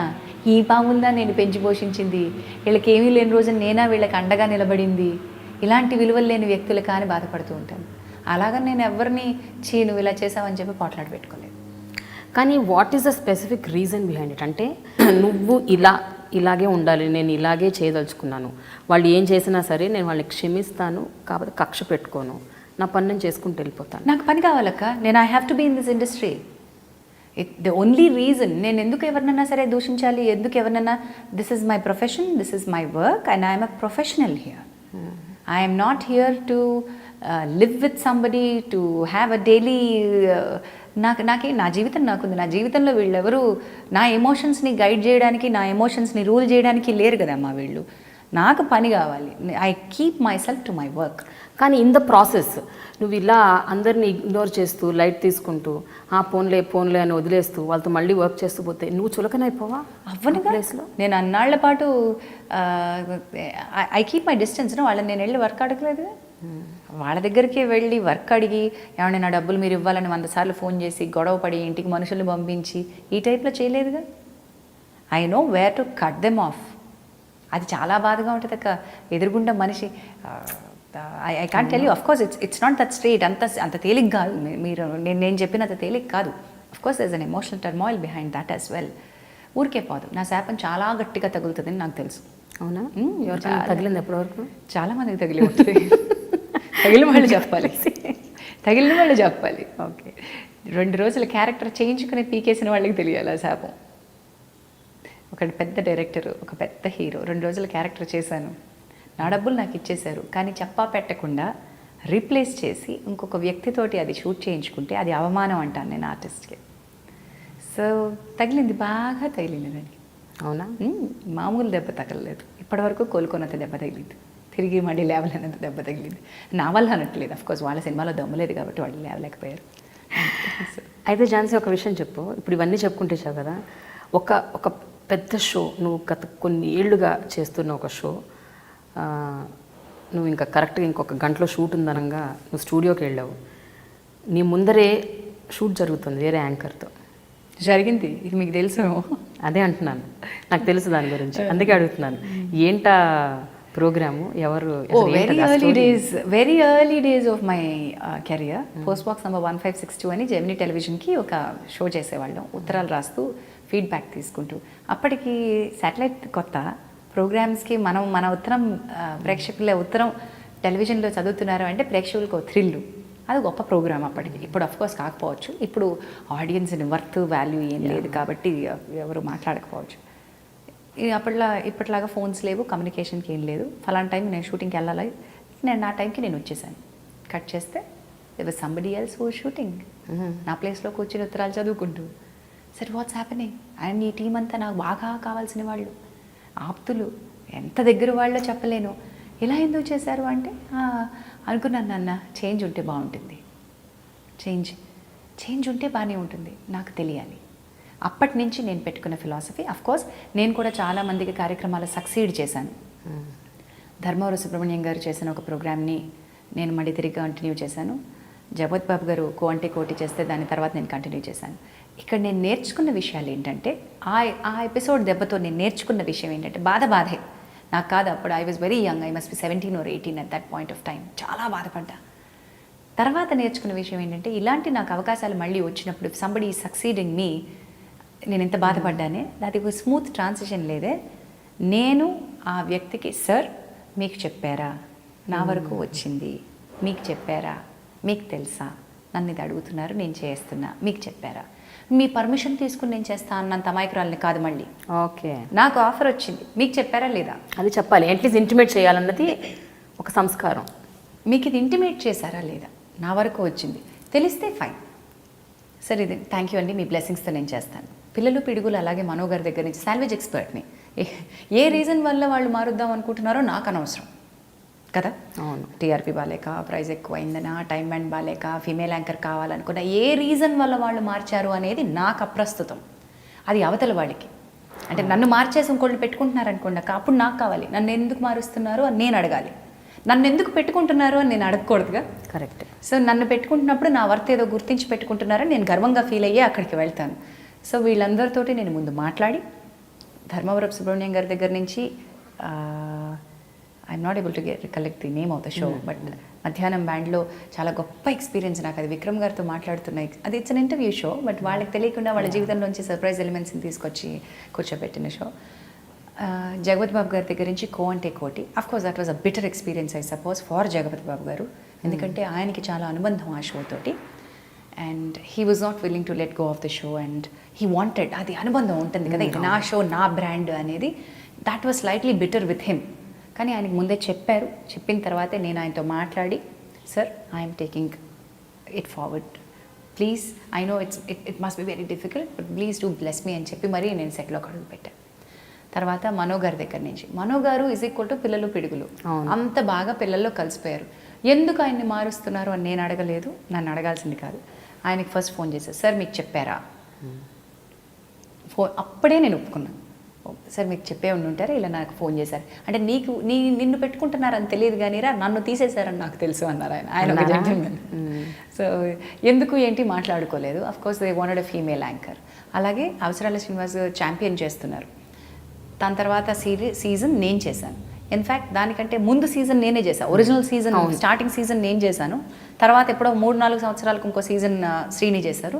శ్రీని తర్వాత మళ్ళీ నేను చేశాను. ఆ తర్వాత సీజన్ నేను లేను, ఇంకొక మేల్ యాంకర్ చేస్తున్నాడు, ఇప్పుడు బాలాదిత్య చేస్తున్నాడు. ఆ తర్వాత సీజన్ ఇంకెవరో ఉంటారు. దట్ సీజన్కి యాంకర్ మార్పు wheel understand. But still anchor మారి నాకంటే ముందు శ్రీనివాస్ చేశారనుకోండి, నేను I called Srini, I make sure that he knows it. అక్కడ ఈ గేమ్ బాగా వాడారు. శ్రీనికి తెలుసో తెలీదో, ఆయన చుట్టూ ఉండేటువంటి, ఇప్పుడు నేను రాకూడదు అనుకునే బ్యాచ్తో నేను పనిచేశాను అనమాట అక్కడ. నెక్స్ట్ సీజన్ వాళ్ళు నన్ను ఫేస్బుక్లో డిగ్రేడ్ చేశారమ్మా. అసలు నన్ను ఇంటర్నెట్లో సోషల్ మీడియాలో వాళ్ళు వాడారు చూడండి, వాళ్ళ పదము వాళ్ళ పదజాలము. అంటే ఒక వ్యక్తిత్వాన్ని బిల్డ్ చేసుకున్న వ్యక్తి మీద మచ్చ వేయడం చాలా తొందరగా, ఒక పెన్ మార్క్ చేతిలో ఉంది కదా అని చెప్పి టైప్ చేసేయడమే. ముందు వెనకలు ఆలోచించుకోరా, దానివల్ల ఏం జరుగుతుంది, ఎంత నష్టపోతారని ఆలోచించుకోరా. ఈ iDream మీడియా లాంటి ఒక ప్లాట్ఫామ్ని నేను ఎందుకు ఒప్పుకున్నానో తెలుసాక, because the entire world is moving towards convenience. All the eyeballs are grabbing this opportunity of watching at their own convenience, not at the televisionలో certain timesకి చూడడం కాదు. నా కంటెంట్ నా ఇష్టం వచ్చిన టైంలో, నాకు ఇష్టం వచ్చిన కన్వీనియంట్ ప్లేస్లో నేను చూస్తా. And I will be a part of it by participating in the discussion అనే ఒక కన్వీనియన్స్ మీ లాంటి వెబ్సైట్స్ క్రియేట్ చేశాయి. కాబట్టి I thought this is a great platform of talking about the new media. ఇవన్నీ న్యూ మీడియా కిందకు వస్తాయి. I feel very, అంటే ఐఎమ్ ప్రౌడ్ దట్ న్యూ మీడియాలో అందరినీ ఇన్వాల్వ్ చేశారు, ఫీడ్బ్యాక్కి ఛాన్స్ దొరికింది. కానీ అట్ ద సేమ్ టైం గ్రూపిజంకి ఒక రకమైనటువంటి బ్లేమ్, నేమ్ అండ్ షేమ్, ఈ బ్లేమ్ గేమ్లు చాలా ఎక్కువైపోయాయి. ఇందులో తెలియకుండానే మనం రాజకీయాల్ని ప్రమోట్ చేస్తున్నాం, దీనిలో తెలియకుండానే కుల రాజకీయాల్ని ప్రమోట్ చేస్తున్నాం. ఇక్కడ బాధేస్తుంది నాకు. So the best way is to ignore, because the moment you start talking about it, దాని గురించి అనవసరమైన చర్చ మొదలవుతుంది. Wherever I have to answer, మీరు నా ఫేస్బుక్ చూడండి, చాలా తక్కువ కమెంట్స్కి రిప్లై చేస్తాను. నేను ఉండాలి కాబట్టి ఉంటాను. అత్యంత అవసరమైన దానికే నేను చర్చలోకి వెళ్తాను, కమెంట్కి రిప్లై చేస్తాను. Otherwise I don't reply to any of these comments. నచ్చలేదు అంటే నాదైతే కనుక నేను డిలీట్ చేస్తాను. పబ్లిక్ స్పేస్లో పెడతారమ్మా జనం, అలాంటి వాళ్ళని నేను కౌంటర్ చేయదలుచుకోలేదు. కానీ I want make a request to them that when you are posting a comment, కావాలని కనుక మీరు కించపరిచే రకమైన మీ అభిప్రాయం కనుక క్రిటిసైజ్ చేసే హక్కు ప్రతి ఒక్కరికి ఉంది. ఒపీనియన్స్ జనరేట్ చేయొచ్చు. ఇప్పుడు ఫలానా షో నువ్వు బాగా చేయలేదు, లేకపోతే నువ్వు సరిగ్గా చేయలేదు, నాకు నచ్చలేదు, అలాంటివి okay. But the talk about your physical, ఫిజికల్నెస్, నువ్వు ఎలా ఉంటావు, నువ్వు దానివల్ల అంటే నేను చెప్పాలనుకుంది ఒకటే, దానివల్ల ప్రేమక్క కాన్ఫిడెన్సో ఝాన్సీ కాన్ఫిడెన్సో మీరు కిందకి లాగలేరు. నా కాన్ఫిడెన్స్ కేవలం ఒక మాటతో పడిపోయేదైతే ఈ పాటికి ఈ సామ్రాజ్యం కూలిపోయి ఉండేది. కరెక్ట్. ఈ సామ్రాజ్యానికి నేను తిరుగులేని సామ్రాజ్యాన్ని నేను ఈ సామ్రాజ్యం బిల్డ్ చేసుకున్నా. నేను మీ మాటల వల్ల నేను పడను, కుప్ప కూలదు. అండ్ మాయా యాంజెలోస్, మీరెంత ట్విస్టెడ్ బిటర్ లైఫ్ చెప్పండి, you can't pull me down అంటది. That's my favourite. ఆ poetry each time that I'm very low, ఒక్కసారి మాయా యాంజెలోది ఆ పోయిటరీ చూసుకోండి, ఐ విల్ స్టిల్ రైజ్ అంటది ఆవిడ. ఐ విల్ స్టిల్ రైజ్ అనే ఆ పోయిటరీ నాకు బలం. I'm there. But I want they should be some change. ఎంతైతే ఈ బాగా ఇష్టపడే గ్రూప్ ఒకళ్ళు ఉంటారు, గ్రూప్ అన్నాం, ఇష్టపడే వాళ్ళు ఉంటారు, వాళ్ళు ఎక్కడికి పోయారు? వాళ్ళ వాయిసెస్ ఏమైనాయి? ఎవరో body shaming, costume shaming or మాట దీనికి సంబంధించి మాట్లాడితే అది తప్పు అని తెలిసిన వాళ్ళందరూ ఎక్కడున్నారు? వాళ్ళు ఎందుకు బయటికి రారు? ఎవడైతే దీన్ని అడ్డదిడ్డంగా వాడుకుంటున్నాడో వాడిని కౌంటర్ చేయడానికి మంచితనం కూడా అంతే స్థాయిలో పైకి రావాలి. చెడు ఒక్కటున్నా కనిపించిపోద్ది, మంచి 100 ఉన్నా కనిపించదు. ఈ మంచితనం కనిపించాల్సిన రోజులు రావాలి అని నమ్ముతాను. Yes, make use of it. Start typing, start using, give your feedback. If you don't like vulgar comedy, why don't you put it up there? Why do you go and give them TRPs? Why do you go and give them likes and hits? అస్తవ్యస్తంగా ఉన్న ఈ comedy సినారియోలో చీప్గా, వల్గర్గా, వెగటుగా, వెటకారంగా, ఇంకా అసలు జుగుప్సగా చేస్తున్నటువంటి comedy షోస్ని దాన్ని హిట్లు ఇచ్చి దాన్ని చూసి దాని కింద ధైర్యం చేయరే కమెంట్ పెట్టడానికి? ఇది చీప్గా ఉంది, ఆడవాళ్ళ మీద, ఆడవాళ్ళ శరీరం మీద, ఆడవాళ్ళ వ్యక్తిత్వాల మీద మీరు ఇలా దాడి చేయకండి అని పెట్టరే? పోనీ ఆడవాళ్లే కాదు, మగవాళ్ళల్లోనే ఉన్నటువంటి కొన్ని వ్యంధత్వం మీద నైట్ బ్లైండ్నెస్ మీద జోకులా, అంటే వ్యక్తి డిజబిలిటీ మీద జోకులా, వీటి మీద మరి మాట్లాడరే ఎవరో జనాలు? అవి మాట్లాడరు. అవి ఎందుకు మాట్లాడరు?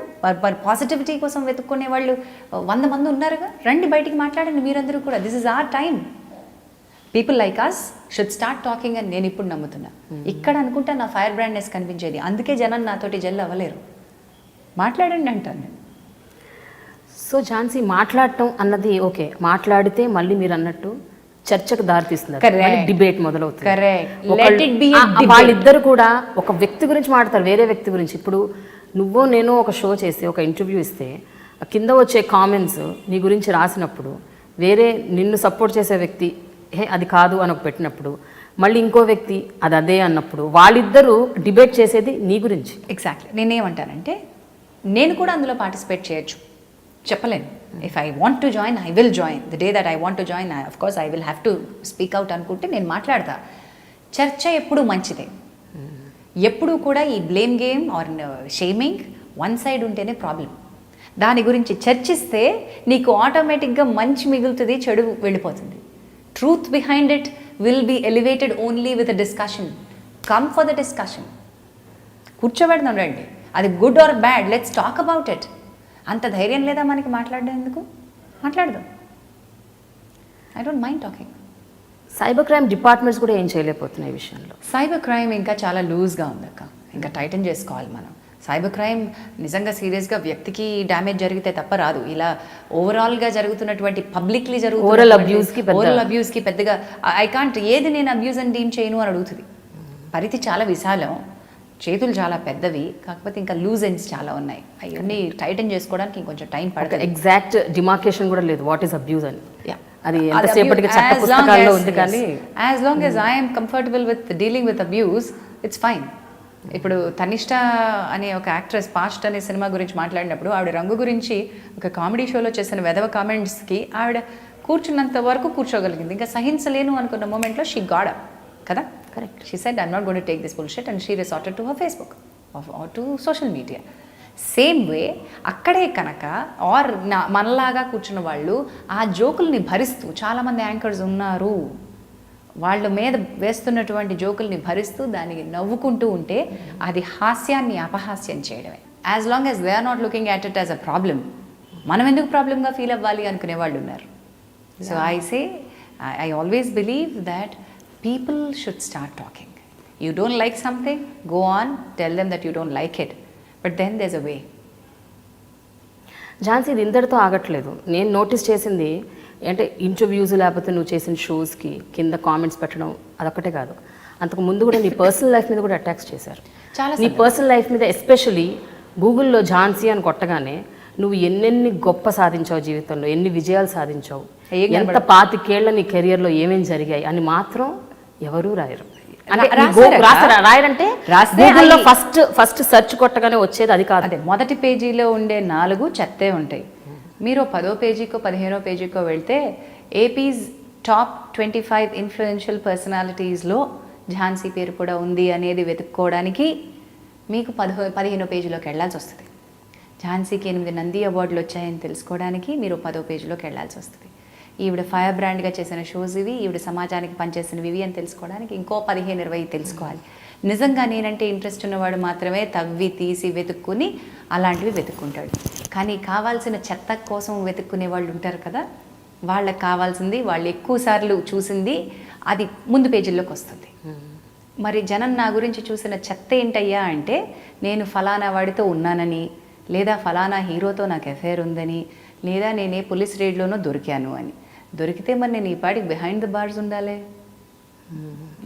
నా వ్యక్తిత్వం గురించి అది రాసిన వాడెవరో నాకు తెలుసు, రాయించిన వాడెవరో తెలుసు, రాయించిన ఉద్దేశము తెలుసు.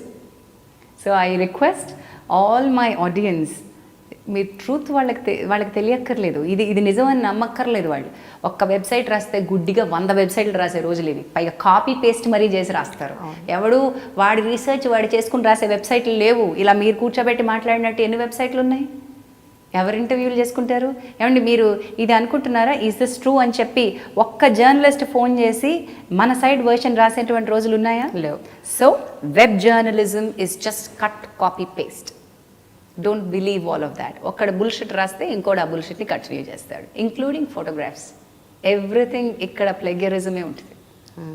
So I don't really bother about them. ఎందుకంటే నేనేంటో నాకు తెలుసు, నా చుట్టుపక్కల వాళ్ళకి నేను ఎలా ఉండాలో, నేను ఎలా ఉంటానో తెలుసు. నేను దానికి కానీ ఝాన్సీ, ఇలాంటివి ఏవైతే వెబ్సైట్స్లో వస్తాయో అది ఫ్రంట్ పేజ్ నువ్వు అంటున్నట్టు వచ్చినప్పుడు అదేమన్నా నీ కెరియర్కి డైరెక్ట్గా ఇండైరెక్ట్గా ఎఫెక్ట్ చేసిందా? కెరియర్ని డైరెక్ట్గా కానీ ఇండైరెక్ట్గా కానీ ఒక వ్యక్తిత్వాన్ని కానీ అసలు కొంచెం కూడా అది కదల్చలేదు. The only thing that I feel bad about it is, ఎప్పుడన్నా నేను ఆలోచిస్తే దీన్ని ఏమన్నా చేయగలను అనుకుంటే యూనిసెఫ్కి నేను చాలా వర్క్ చేస్తూ వచ్చాను. చాలా ఏళ్ల పాటు నేను నా టైంని, నా ఇష్టం కాబట్టి నేను చాలా ఏళ్ళు వర్క్ చేస్తూ వచ్చాను చైల్డ్ మ్యారేజెస్ కోసం. యూనిసెఫ్ బ్రాండ్ అంబాసిడర్గా కర్ణాటక అండ్ సౌత్కి నన్ను నియమించాల్సిన పరిస్థితి వచ్చినప్పుడు వాళ్ళు చాలా రెప్యుటేషన్స్ ఆలోచించి బ్రాండ్ అంబాసిడర్ పదవి ఇస్తారు. నాకు కేవలం ఇమేజ్ టార్నిష్ చేయడం వల్ల జరిగిన నష్టం ఏమైనా ఉందా అంటే ఆ పదవి ఒక్కటి కోల్పోవడం అంతే. దానివల్ల నాకు పైసా నష్టం లేదు, దానివల్ల నాకు జరిగినటువంటి పెద్ద నష్టం ఏమీ లేదు. ఓ చిన్న బాధ అనిపిస్తుంది అంతే. That's the only thing. ఇలాంటివి జరిగినప్పుడు యాక్చువల్గా నువ్వు ఎలా ఫీల్ అవుతుంటావు ఝాన్సీ? అంటే బాధ ఉంటుంది, హర్ట్ ఉంటుంది, లేదు, ఇల్ ఫీలింగ్స్ ఉంటాయి. లేదు I don't feel bad about it. Really కొంచెం కూడా బాధ అనిపించలేదు. Of course it's a small thing in life. అది నేను కాదు కాబట్టి దానిలో బాగా ఇల్లు వదిలేసాయి. కనీసం కోపం వస్తుందా? కోపం వస్తుంది అక్క, నాకు చాలా కోపం తెలుసా. ఏంటి వీళ్ళు, ఓయ్ నాకు చాలా కోపం. నా గురించి వాళ్ళకి ఏం తెలుసు అని ఇష్టం వచ్చినట్టు రాస్తారు అని ఏమన్నా? రాసిన వాళ్ళ గురించి కోపం లేదు, రాసిన వాడి గురించిన కోపం ఉంది. అంటే నేను కేవలం ఆ రాతను చూడను కదా, దాని వెనకాల ఉన్నది చూస్తాను కదా. రాయించిన వాడు ఎవడో తెలుసు కదా, నాకు ఏ ఉద్దేశంతో రాయించాడో తెలుసు కదా. అందుకనే నాకు ఆ కోపాన్ని ఎక్కడ దానివల్ల జరగాల్సిన డ్యామేజ్ జరగకుండా చూసుకున్నాను. ఐస్బర్గ్ అక్క, దాని డ్యామేజ్ మీకు బయటికి కనిపించే డ్యామేజ్ చాలా చిన్నది, అది అసలు మినిస్క్యూల్, నాకు అసలు లెక్క కూడా రాదు అది. దానివల్ల ఇంటెన్షన్ ఏదైతే, ఏ డ్యామేజ్ అయితే వాళ్ళు ఇంటెండ్ చేసి అది రాయించారో ఆ డ్యామేజ్ జరగకుండా కాపాడుకున్నాను. అసలు నేను కనుక పైన కనిపించేటువంటి ఈ వెబ్సైట్లలో ఉన్న చెత్త ఇది కాదు, నేను నిజము, నేను సతీదేవిని, నేను సీతాదేవిని, నేను కావాలంటే అగ్నిప్రవేశం చేస్తాను, నా శీలం ఇది అని చెప్పి నేను రుజువు చేసుకోవడానికి నా ఎఫర్ట్, నా టైము అంతా నేను పెట్టుండుంటే వాడు అనుకున్న ఇంటెన్షన్ అంతా నేను అది నిజమైంది. Correct. So I don't want to do all of that. నా చైల్డ్ రైట్స్ని, నాకున్న కస్టడీ రైట్స్ని దెబ్బతీయడానికి, నా ఇమేజ్ని టార్నిష్ చేయడానికి చేసిన ప్రయత్నం అది. సో అక్కడ నేను లొంగల. అట్లీస్ట్ ఆ విషయం తెలిసిన తర్వాత అయినా కనీసం పోలీస్ కంప్లైంట్ ఇవ్వడం, అక్కడ దాకా వెళ్ళడం, అదంతా జనానికి అవసరం లేదు కదమ్మా. అదంతా అవసరం లేదు కదా. నిజంగా కనుక ఎఫ్ఐఆర్ ఓపెన్ చేసి కోర్టు ఇచ్చిన స్టేట్మెంట్స్ ఇచ్చి కోర్టు దగ్గర నుంచి ఎవ్వరూ ఇది పబ్లిష్ చేయకూడదు అన్న ఆజ్ఞ తీసుకొచ్చి I serve the copy to all the websites. I served the copy to all the websites saying that pull this back and this is ఇది అని చెప్పి అందరికీ సర్వ్ చేసి అందరికీ నోటీసులు ఇచ్చాను. బట్ అఫ్ కోర్స్ ఇవన్నీ అప్పటివే. ఆ తర్వాత నా గురించి ఒక్క చెత్త లేదు చూడండి. ఇది ఆ పీరియడ్లో జరిగిన ఆ ఒక్క ఇన్సిడెంటే మీకు మళ్ళీ సర్ఫేస్ అవుతూ ఉంటుంది తప్ప, ఆ ఒక్కటే మళ్ళీ కనిపిస్తూ ఉంటుంది తప్ప, అది పుల్ బ్యాక్ చేయలేదు. కాబట్టి అది కనుక నిజంగా పట్టుకుని కూర్చుంటే, బాస్ ఇది మీరు పుల్ బ్యాక్ చేయాలి అంటే వాళ్ళు తీయడం పెద్ద విషయం కాదు. సో అంతమంది చదివేసిన తర్వాత ఇప్పుడు నేను తీస్తే అంత, తీయకపోతే అంత. What you say? So I have done. నేను చేయాల్సిన దాని గురించి చేసేసాను. మనం ఇన్స్టెంట్గా కోర్టులో నేను ఏం ప్రొడ్యూస్ చేయాలో, పోలీసులోంచి ఏం తీసుకోవాలో అది తీసుకున్నాను, వాళ్ళకి సర్వ్ చేసేసాను. ఝాన్సీ, ఇక్కడ నేను ఉమెన్ మ్యాన్ అని నేను మాట్లాడట్లేదు, బట్ ఒక వ్యక్తిగా ఇన్నేళ్ల నీ కెరియర్లో అప్స్ అండ్ డౌన్స్ చూసావు, డిస్క్రిమినేషన్ చూసావు, ఈ రకంగా ప్రోగ్రామ్ నువ్వు చేయబోయిన ప్రోగ్రామ్ ఇంకెవరో చేయటం, నీకు రావాల్సిన పేమెంట్ టైంకి రాకపోవటం, ఇలాంటి బ్యాక్ స్టాబింగ్స్ జరిగాయి. పర్సనల్ లైఫ్లో కూడా చాలా ట్రామా యూ ఫేస్డ్. భయంకరమైన టర్బులెంట్ మ్యారేజ్ మీది. Almost 8 years you struggled for divorce battle. 8 years. But how was it at that point of time? అంటే డీల్ చేయటం ఆ ఎంటైర్ ఇష్యూని, ఒక పక్కన కెరియర్ చూసుకుంటుండాలి, ఇది దీని మీద ఎఫెక్ట్ చూపించకూడదు, అంటే you have to carry a plastic smile. నేను కెరియర్ కొంత ఎఫెక్ట్ అయిందని ఒప్పుకోవాలి. ఇఫ్ ఐ సే దట్ నా కెరియర్ ఏమీ ఎఫెక్ట్ కాలేదు అంటే అది తప్పు అవుతుంది. కొంత ఈ డివోర్స్ బ్యాటిల్ అయ్యేంత వరకు నా కెరియర్ చాలా మటుకు ఎఫెక్ట్ అయింది. బికాజ్ తెలియకుండానే ఒక రకమైనటువంటి దుష్ప్రచారం చుట్టుపక్కల జరుగుతున్నప్పుడు, ఒక నెగటివిటీ మన చుట్టూ ఉన్నప్పుడు కొంత కెరియర్ ఇబ్బంది పడ్డాను. ఆ టైంలో కంటెంపరీస్ కొంతమంది అందేసుకున్నారు. అందుకున్న తర్వాత వేరే దగ్గర మనం 4 చేతులతో ఇంకో చోట యుద్ధం చేస్తున్నప్పుడు ఇక్కడ కూడా పరిగెట్టుకుంటూ యుద్ధం చేయలేం కదా. ఆ రేస్లో కొంచెం వెనకబడ్డ మాట వాస్తవమే. దానివల్ల నాకేమీ నష్టం జరగలేదు. నేను ఎప్పటికప్పుడు యాక్సెప్ట్ అకామిడేట్ బాడీలో ఉన్నాను కాబట్టి నాకు తెలిసి పెద్దగా నష్టం జరగలేదు. But it was a turbulent time.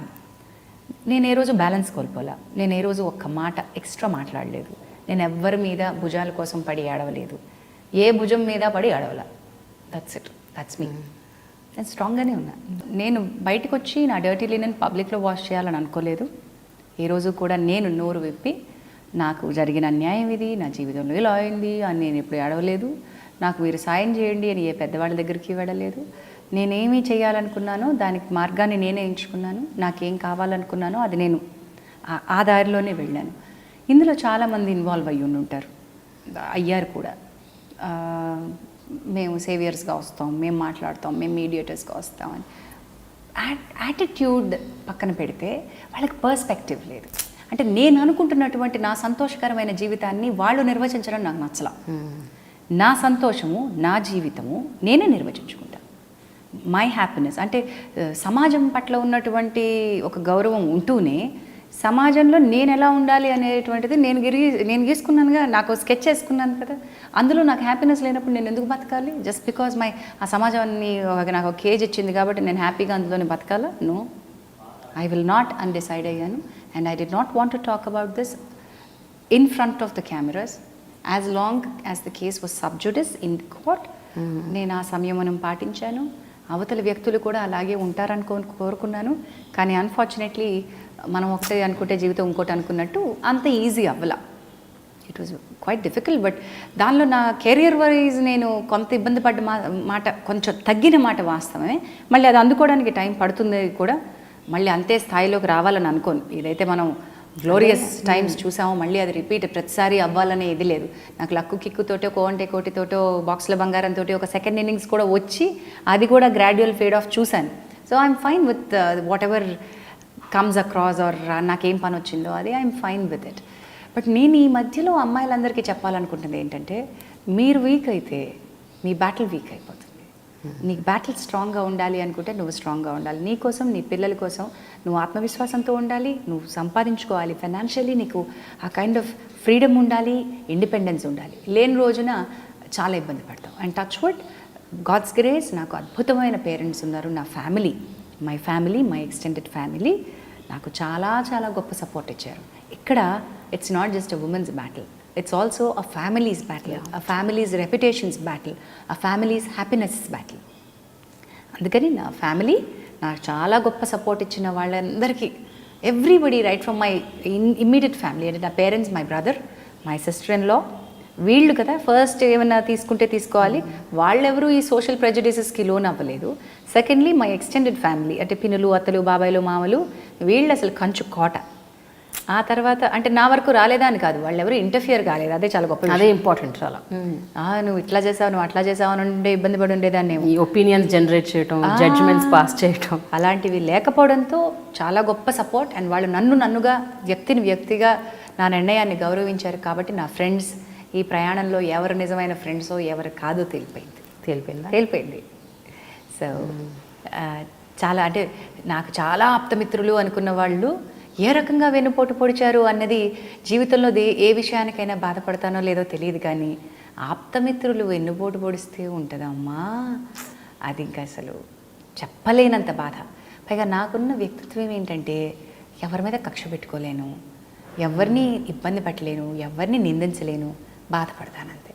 అలాగనే అవకాశాలు పూర్తిగా వాళ్ళని కట్ ఆఫ్ చేస్తానని లేదు, చాలా ఇబ్బంది పడతాను. అది ఒక్కటి మాత్రం ఇంకా చెప్పలేదు. బట్ ఈ డివోర్స్ చాలా కళ్ళకి ఐ ఓపెనర్ లాగా అన్ని కళ్ళకి కట్టినట్టుగా చూపించడంలో హెల్ప్ చేసింది. This is when you will understand what life is and who will stand beside you. కానీ ఈ 8 ఏళ్ల పీరియడ్లో ఝాన్సీ మీరు అన్నట్టు నువ్వు ఎక్కడ బయటపడలేదు, నేను ఎక్కడ నువ్వు మాత్రం ఏ మీడియాలో మాట్లాడలేదు, రెస్పాండ్ అవ్వలేదు, రియాక్ట్ అవ్వలేదు, ఏం అవ్వలేదు. బట్ అటు సైడ్ నుంచి వస్తున్న ప్రతి ప్రెస్ కాన్ఫరెన్స్ అవ్వచ్చు, మీట్ అవ్వచ్చు, ప్రెస్ కవరేజ్ అవ్వచ్చు, అటువైపు నుంచి వచ్చిన వర్షన్స్ని కనీసం ఆ వర్షన్స్కి రెస్పాండ్ అన్న అవ్వాలని అనిపించలేదా ఇప్పుడు? అది కరెక్ట్ కాదు. ఓకే, రెండు విషయాలు ఉన్నాయి ఇందులో. నీ అంతటా నువ్వు రావటం వేరు, ఒకళ్ళు వచ్చిన తర్వాత అది ఖండించటం వేరు. కనీసం ఆ రెస్పాన్స్ అన్న ఉండాలి కదా. The two things in this involved. ఏ వ్యక్తి అయితే ఈ ప్రెస్ కాన్ఫరెన్స్ హోల్డ్ చేస్తున్నారో ఆ వ్యక్తి ఇదే ముక్క నేను కాదు, నేను ఎలా అనుకుంటున్నాను అని చెప్పే ముక్క చెప్పాల్సిన చోట చెప్పలేదు. అంటే కోర్టుకు వచ్చి వాదించాల్సిన చోట వాదించలేదు. కరెక్ట్? బ్యాటిల్ నాతో జరగాలి, నాతో ఎంచుకోలేదు అతను. అక్కడ మాట్లాడాల్సిన ఆ విషయాలు మీడియాని ఎంచుకున్నాడు, కేవలం జనానికి చెప్పాలి అనుకున్నాడు. ఇక్కడ ఈ మీడియా కానీ, విన్న జనం కానీ, ఉన్నటువంటి పబ్లిక్లో ఉన్న ఒపీనియన్స్ కానీ నన్ను ఈ ఇష్యూని ఏమన్నా సాల్వ్ చేయగలవా? అది వాళ్ళకి కావాల్సింది కేవలం ఒక ఇంట్రెస్ట్ జనరేట్ చేయడం, సెన్సేషనలిజం తెచ్చుకోవడం, టీఆర్పీలో లేకపోతే వాళ్ళకి కావాల్సిన రేటింగ్స్తో తెచ్చుకోవడం. అలాంటప్పుడు నాకు అక్కడ లాభం ఏంటి? నేను అది కౌంటర్ చేసినా వాళ్ళకి నేను. కానీ కోర్టులో 4 గోడల మధ్య జరిగిన ఒక ఏదైతే డిస్కషన్ ఉంటుందో, హియరింగ్ ఉంటుందో, అది జనాలకు అవసరం లేదు. జనానికి ఏం కావాలి? మాట్లాడరు. జనానికి ఏం కావాలి? What the damage should what has to happen has happened. నేను చెప్పేది ఏంటంటే, నేను ఎందుకు చలనం లేకుండా నన్ను అది ఎందుకు కదిలించలేకపోయింది, నేను ఎందుకు ఇవ్వదలుచుకోలేదు నా పాయింట్ ఆఫ్ వ్యూ అంటే, నా పాయింట్ ఆఫ్ వ్యూ నేను చెప్పాల్సింది కోర్టులో, నేను రుజువు చేసుకోవాల్సింది, నాకు జరిగిన కష్టమో నష్టమో రుజువు చేసుకోవాల్సింది కోర్టులో, నాకు కావాల్సిన రిలీఫ్ పొందాల్సింది కోర్టులో. నేను ఇక్కడ చేసే లాభం ఏంటి? So I don't want to talk about it here in public. నాకెవరూ సాయం చేయరు అని తెలిసిన దగ్గర నేను ఎందుకు చేస్తాను? పైగా వీళ్ళు వాడుకుంటారు, తోడేళ్లలాగా మింగేస్తారు అనుకున్నప్పుడు, వీళ్ళు దీన్ని నాకు పుండుని మళ్ళీ రేపుతారు అనుకున్నప్పుడు నేను ఎందుకు వస్తానమ్మా? ఆదాయాలు ముజే మారలాగా నాకు అవసరం లేదు. Secondly, one should understand that ఇక్కడ జరిగిన విషయం అంతా కూడా ఏ వ్యక్తి అయితే బయట మాట్లాడడానికి ఇష్టపడ్డారో వాటిని నేనేం ఖండించదలుచుకోలేదు అసలు. అతను అక్కడికి వస్తే ఖండించుండేదాన్ని. Okay, I don't want to, there is no point in talking about it. ఈ జనం మర్చిపోలే, వాళ్ళకి తెలియాల్సింది ఎంత? వాళ్ళకి ఎందుకు తెలియాలి? వాళ్ళకి తెలియాల్సింది ఏంటంటే, Jhansi is going through a divorce, so and సోకి వైఫ్గా ఇప్పటి వరకు ఉన్న ఈవిడ ఇప్పుడు ఈయన వైఫ్ కాదు, అంతే కదక్క తెలియాలి. అంతకంటే ఇంకేం తెలియాలి వాళ్ళకి? ఇంకా అది అక్కర్లేదు వాళ్ళకి. ఆ మధ్యలో ఏమేం జరిగింది, ఏమేం గొడవలు అయ్యాయి, ఎంత ఝాన్సీ బాధపడింది, ఎంత ఏడ్చింది, ఎంత ఫైట్ చేసింది, ఇది ఇంపార్టెంట్. నేను ఏడవలేదు, నేను అక్కడ భుజం కోరలేదు, నాకు ఖర్చీఫ్లు వద్దు, వాళ్ళు ఇచ్చే ఖర్చీఫ్లు వాళ్ళ కోసం అట్టుపెట్టి, ఎవరి జీవితాల్లో వాళ్ళకి కావాల్సినంత ఉప్పు కారం కన్నీళ్ళు అన్నీ ఉన్నాయి, వాళ్ళు ఉప్పు తుడుచుకోవడానికి వాళ్ళ ఖర్చీఫ్లు ఉపయోగపడితే చాలు. I don't want anybody. So that's why I choose not to talk about it. ఇప్పుడు కూడా నాకు తెలిసి ఎవరి దగ్గర కూడా నేను ఎదుర్కొన్న కష్టాలు చెప్పలేదమ్మా. ఎందుకు కానీ ఝాన్సీ, కానీ వాజ్ ఇట్ ట్రామాటిక్? అంటే ఓకే, నువ్వు రెస్పాండ్ అవ్వలేదు, రియాక్ట్ అవ్వలేదు అంటే అలా అంటలేదు నేను. నువ్వు రెస్పాండ్ అవ్వలేదు, నేను చెప్తాను. రెస్పాండ్ రియాక్ట్ అవ్వకపోవడానికి నువ్వు కారణం చెప్పావు, నాకు ఇష్టం లేదు, I don't want to talk. It's not my battle. But within 4 walls in your house when you are sleeping with your child, ఒక కైండ్ ఆఫ్ ఇమోషనల్ ఇది ఉంటుంది కదా. Why am I going through all this nonsense అని? లేదు, ఎందుకంటే if I don't go through all this nonsense, నేను అనుకున్న నా స్వతంత్రం నాకు రాదు. ఏ హ్యాపీనెస్ అయితే నాకు కావాలనుకుంటున్నానో అది యుద్ధం చేస్తే తప్ప రాదు అనే క్లారిటీ నాకు మొదటి నుంచి ఉంది. దానికి బిటర్ బ్యాటిల్ కోసం నేను రెడీ అయిపోయి ఉన్నాను. ఎంతకంటే హారబుల్ ఏమన్నా వచ్చినా కూడా పర్వాలేదు అనేటువంటి దానిలో ఉన్నాను. కాబట్టి నేను ఎప్పటికప్పుడు అంతిమ లక్ష్యం వైపు చూస్తున్నాను. కాబట్టి నాకేం ఇబ్బంది అనిపించలే. ఇన్ ది ప్రాసెస్ నాకు ఒకే ఒక చైల్డ్, ఈ చైల్డ్ హ్యాపీగా పెరగాలనుకున్నాను. కాబట్టి తన వరకు కొన్ని ఇబ్బందులు రానివ్వకూడదు అనుకున్నాను. కాబట్టి ఇవి అనవసరంగా నేను ఇబ్బంది కొని తెచ్చుకుంటే, దానివల్ల నేను ఇబ్బంది పడితే అది రిఫ్లెక్షన్ ఇమ్మీడియట్గా డాటర్ మీద పడుతుంది. I don't want that to happen. బయట వాటిని కనుక if I chose to respond to all of that nonsense, I would have, మీరు అన్నట్టుగా ఆ ట్రామా ఎవ్రీడే నిద్రపోయేటప్పుడు ఎక్స్పీరియన్స్ చేసి ఉండేదాన్నేమో. నాకు తెలిసి నేను ఎప్పుడు ప్రతిరోజు హాయిగా నిద్రపోయాను, ఇబ్బంది పడే సందర్భమే లేదు. So I'm very happy and I want all the women or men, చాలా మటుకు మెన్ కూడా ఇబ్బందుల్లో ఉన్నారు. రిలేషన్షిప్లో ఉన్న స్ట్రెస్ చాలా హైగా ఉన్న రోజులు ఇవి. ఎంత అమ్మాయిలు ఇబ్బంది పడుతున్నారో అంత అబ్బాయిలు కూడా ఇబ్బంది పడుతున్నారు. పర్సంటేజెస్లో వేరియేషన్ ఉండొచ్చు కాక, ఇంటెన్సిటీలో మాత్రం వేరియేషన్ లేదు. I'm not saying that man doesn't go through trauma while going through a divorce అనట్లేదు. Both of them go through this equal amount of pain. కానీ financial independence and clarity of thought ఉన్నప్పుడు ఈ battle ఇంకొంచెం easy అవుతుంది. Clarity of thought of what you want, ఏం కావాలో మీరు ముందు నిర్ణయించుకోండి. అక్కడ వేవరింగ్గా ఉంటే అనవసరంగా ప్రొలాంగ్ చేసుకుంటూ వెళ్ళడం అవుతుంది, కక్షలు పెంచుకుంటాం. I know lot of people, చాలా సన్నిహితులే, ఇద్దరు ఇబ్బంది పడ్డ సందర్భాలు ఉన్నాయి, మళ్ళీ తిరిగి చేరిన సందర్భాలు ఉన్నాయి ఒక గూటికి, మళ్ళీ ఇద్దరు మధ్య పొరపచ్చాలు వచ్చిన సందర్భాలు ఉన్నాయి, మళ్ళీ లేదు మేము కలిసే ఉందామని నిర్ణయాలు ఉన్నాయి. అలాంటప్పుడు బిట్టర్గా పెట్టుకుంటే తిరిగి వచ్చినప్పుడు ఎంత కష్టంగా ఉంటుంది వాళ్ళకి. So you choose your battle. మీరు ఎమోషనల్గా స్ట్రాంగ్గా ఉన్నారనుకోండి, అప్పుడు ఇబ్బంది పడకుండా ఉంటారు. That's my call for all the women or all the men who are in a relationship లో ఉన్న స్ట్రెస్ అందరిలో స్ట్రాంగ్గా ఉండండి ఎమోషనలీ. బట్ ఝాన్సీ, ఒక విషయం చెప్పు ఝాన్సీ, ఒక పాయింట్ ఆఫ్ వ్యూ అది కాదు, ఇది కరెక్ట్ కాదు, నా పాయింట్ కూడా ఇదే యాక్చువల్గా కరెక్ట్ అని చెప్పాల్సిన అవసరం కూడా అగత్యం కూడా లేదని అనుకున్నావా? అంటే ఇప్పుడు కానీ అప్పుడంటే కోర్టు సబ్జెక్ట్, ఇప్పుడు డివోర్స్ అయిపోయింది. నేను ఎందుకు చేశాను అని ఎవరికి బయట వాళ్ళకి చెప్పుకోక్కర్లేదు. నా క్లోజ్ ఫ్యామిలీ మెంబర్స్కి చెప్తే చాలు ఏ రీజన్ వల్ల నేను విడిపోవాల్సి వచ్చింది అనేది ప్రపంచానికి అనవసరం. I don't need to prove. ఎందుకు అనేది అడిగింది కోర్టు మాత్రమే, ఆ హక్కు కోర్టుకు మాత్రమే ఉంది. నేను ఇంకెవరికి చెప్పదలుచుకోలేదు. ఈ చెప్పడం వల్ల మనకి ఇంకా నష్టాలు ఉంటాయని భావించాను. So I don't want to talk about it. I don't want to relive the experience. I don't want to give somebody entertainment out of my life. True. So that way I'm very strong. And ఇంకొకటి మీరు ఇందాక అడిగి మధ్యలో నేను ఆపేసింది ఏంటంటే, that how does my voice అని నేను చెప్పాలి అనుకున్నటువంటి ఆ వాయిస్ చెప్పడం ఇంపార్టెంట్ కాదా అని నేను చెప్తూనే వచ్చాను. నేను ఎక్కడైతే అవసరమైన చోట ఇంటర్వ్యూస్లో ఎంత న్యాచురల్గా ఎంత సటిల్గా దాన్ని చెప్పాలో అంత స్ట్రాంగ్ సిగ్నల్స్ నేను ఇస్తూనే వచ్చాను. డీటెయిల్స్ ఏమి ఇవ్వకుండానే I have been very strong, vocal about it. I've never hid anything. I'm going through a divorce. Yes, I'm going through a divorce. Yes, I'm single. Yes, I'm battling for my daughter's custody. ఇలాగే నవ్వుతూ చెప్పాను. నేను ఇప్పటికీ నవ్వుతూ చెప్పగలను. ఝాన్సీ, నిన్ను ఒక fire brand అని కాకుండా నిన్ను ఒక ఫెమినిస్ట్ అని కూడా అంటుంటారా? చాలామంది అనుకుంటారు. నేను లోపల నుంచి నేను నిజానికి ఒక హ్యూమనిస్ట్ని, అందులో ఫెమినిజం ఒక భాగం. సో ఒక భాగాన్ని అనుకున్నా కూడా పర్వాలేదు కదా. సో ఓకే అనుకోనివ్వండి నేను ఫెమినిస్ట్ని అని. కానీ వాళ్ళు అనుకునే టైప్లో, అంటే వాళ్ళకి ఫెమినిజం అంటే ఉన్న ఉద్దేశం ఏదైతే ఉందో అది డిగ్రేడ్ చేయాలనుకునే ఉద్దేశం, అలాంటి ఫెమినిజం కాదు మనది. ఎస్, ప్రౌడ్లీ ఈ మధ్యకాలంలో చాలామంది ఐఎమ్ నాట్ ఎ ఫెమినిస్ట్ అంటూ ఉంటారు. అంటే ఫెమినిజం మీద చాలా చిన్న చూపు చులకన. ఫెమినిజం అంటే ఏంటని వాళ్ళకి తెలుసు, అంటే వాళ్ళకి ఏం దృష్టిలో ఏంటి ఫెమినిజం? నా ఉద్దేశంలో ఫెమినిజం అంటే ఒక రకమైన గర్వం, pride in being a woman. Take pride that you are a woman. Take pride that you have certain, నీకు హక్కులున్నాయి, ఆ హక్కుల్ని ఎక్సర్సైజ్ చేయడం ఫెమినిజం. నీ గళాన్ని వినిపించడం ఫెమినిజం. ఎవరన్నా నీకు వ్యతిరేకంగా నీకు ఇబ్బంది కలిగించేట్టు మాట్లాడితే దాన్ని ఖండించడం ఫెమినిజం. ఇంతే. నాకు ఉద్యమాలు చేసి పోరాటాన్ని నిలిచేసి ఇచ్చినటువంటి వాల్యూస్ దాన్ని డిగ్రేడ్ చేయడం ఇష్టం లేదు.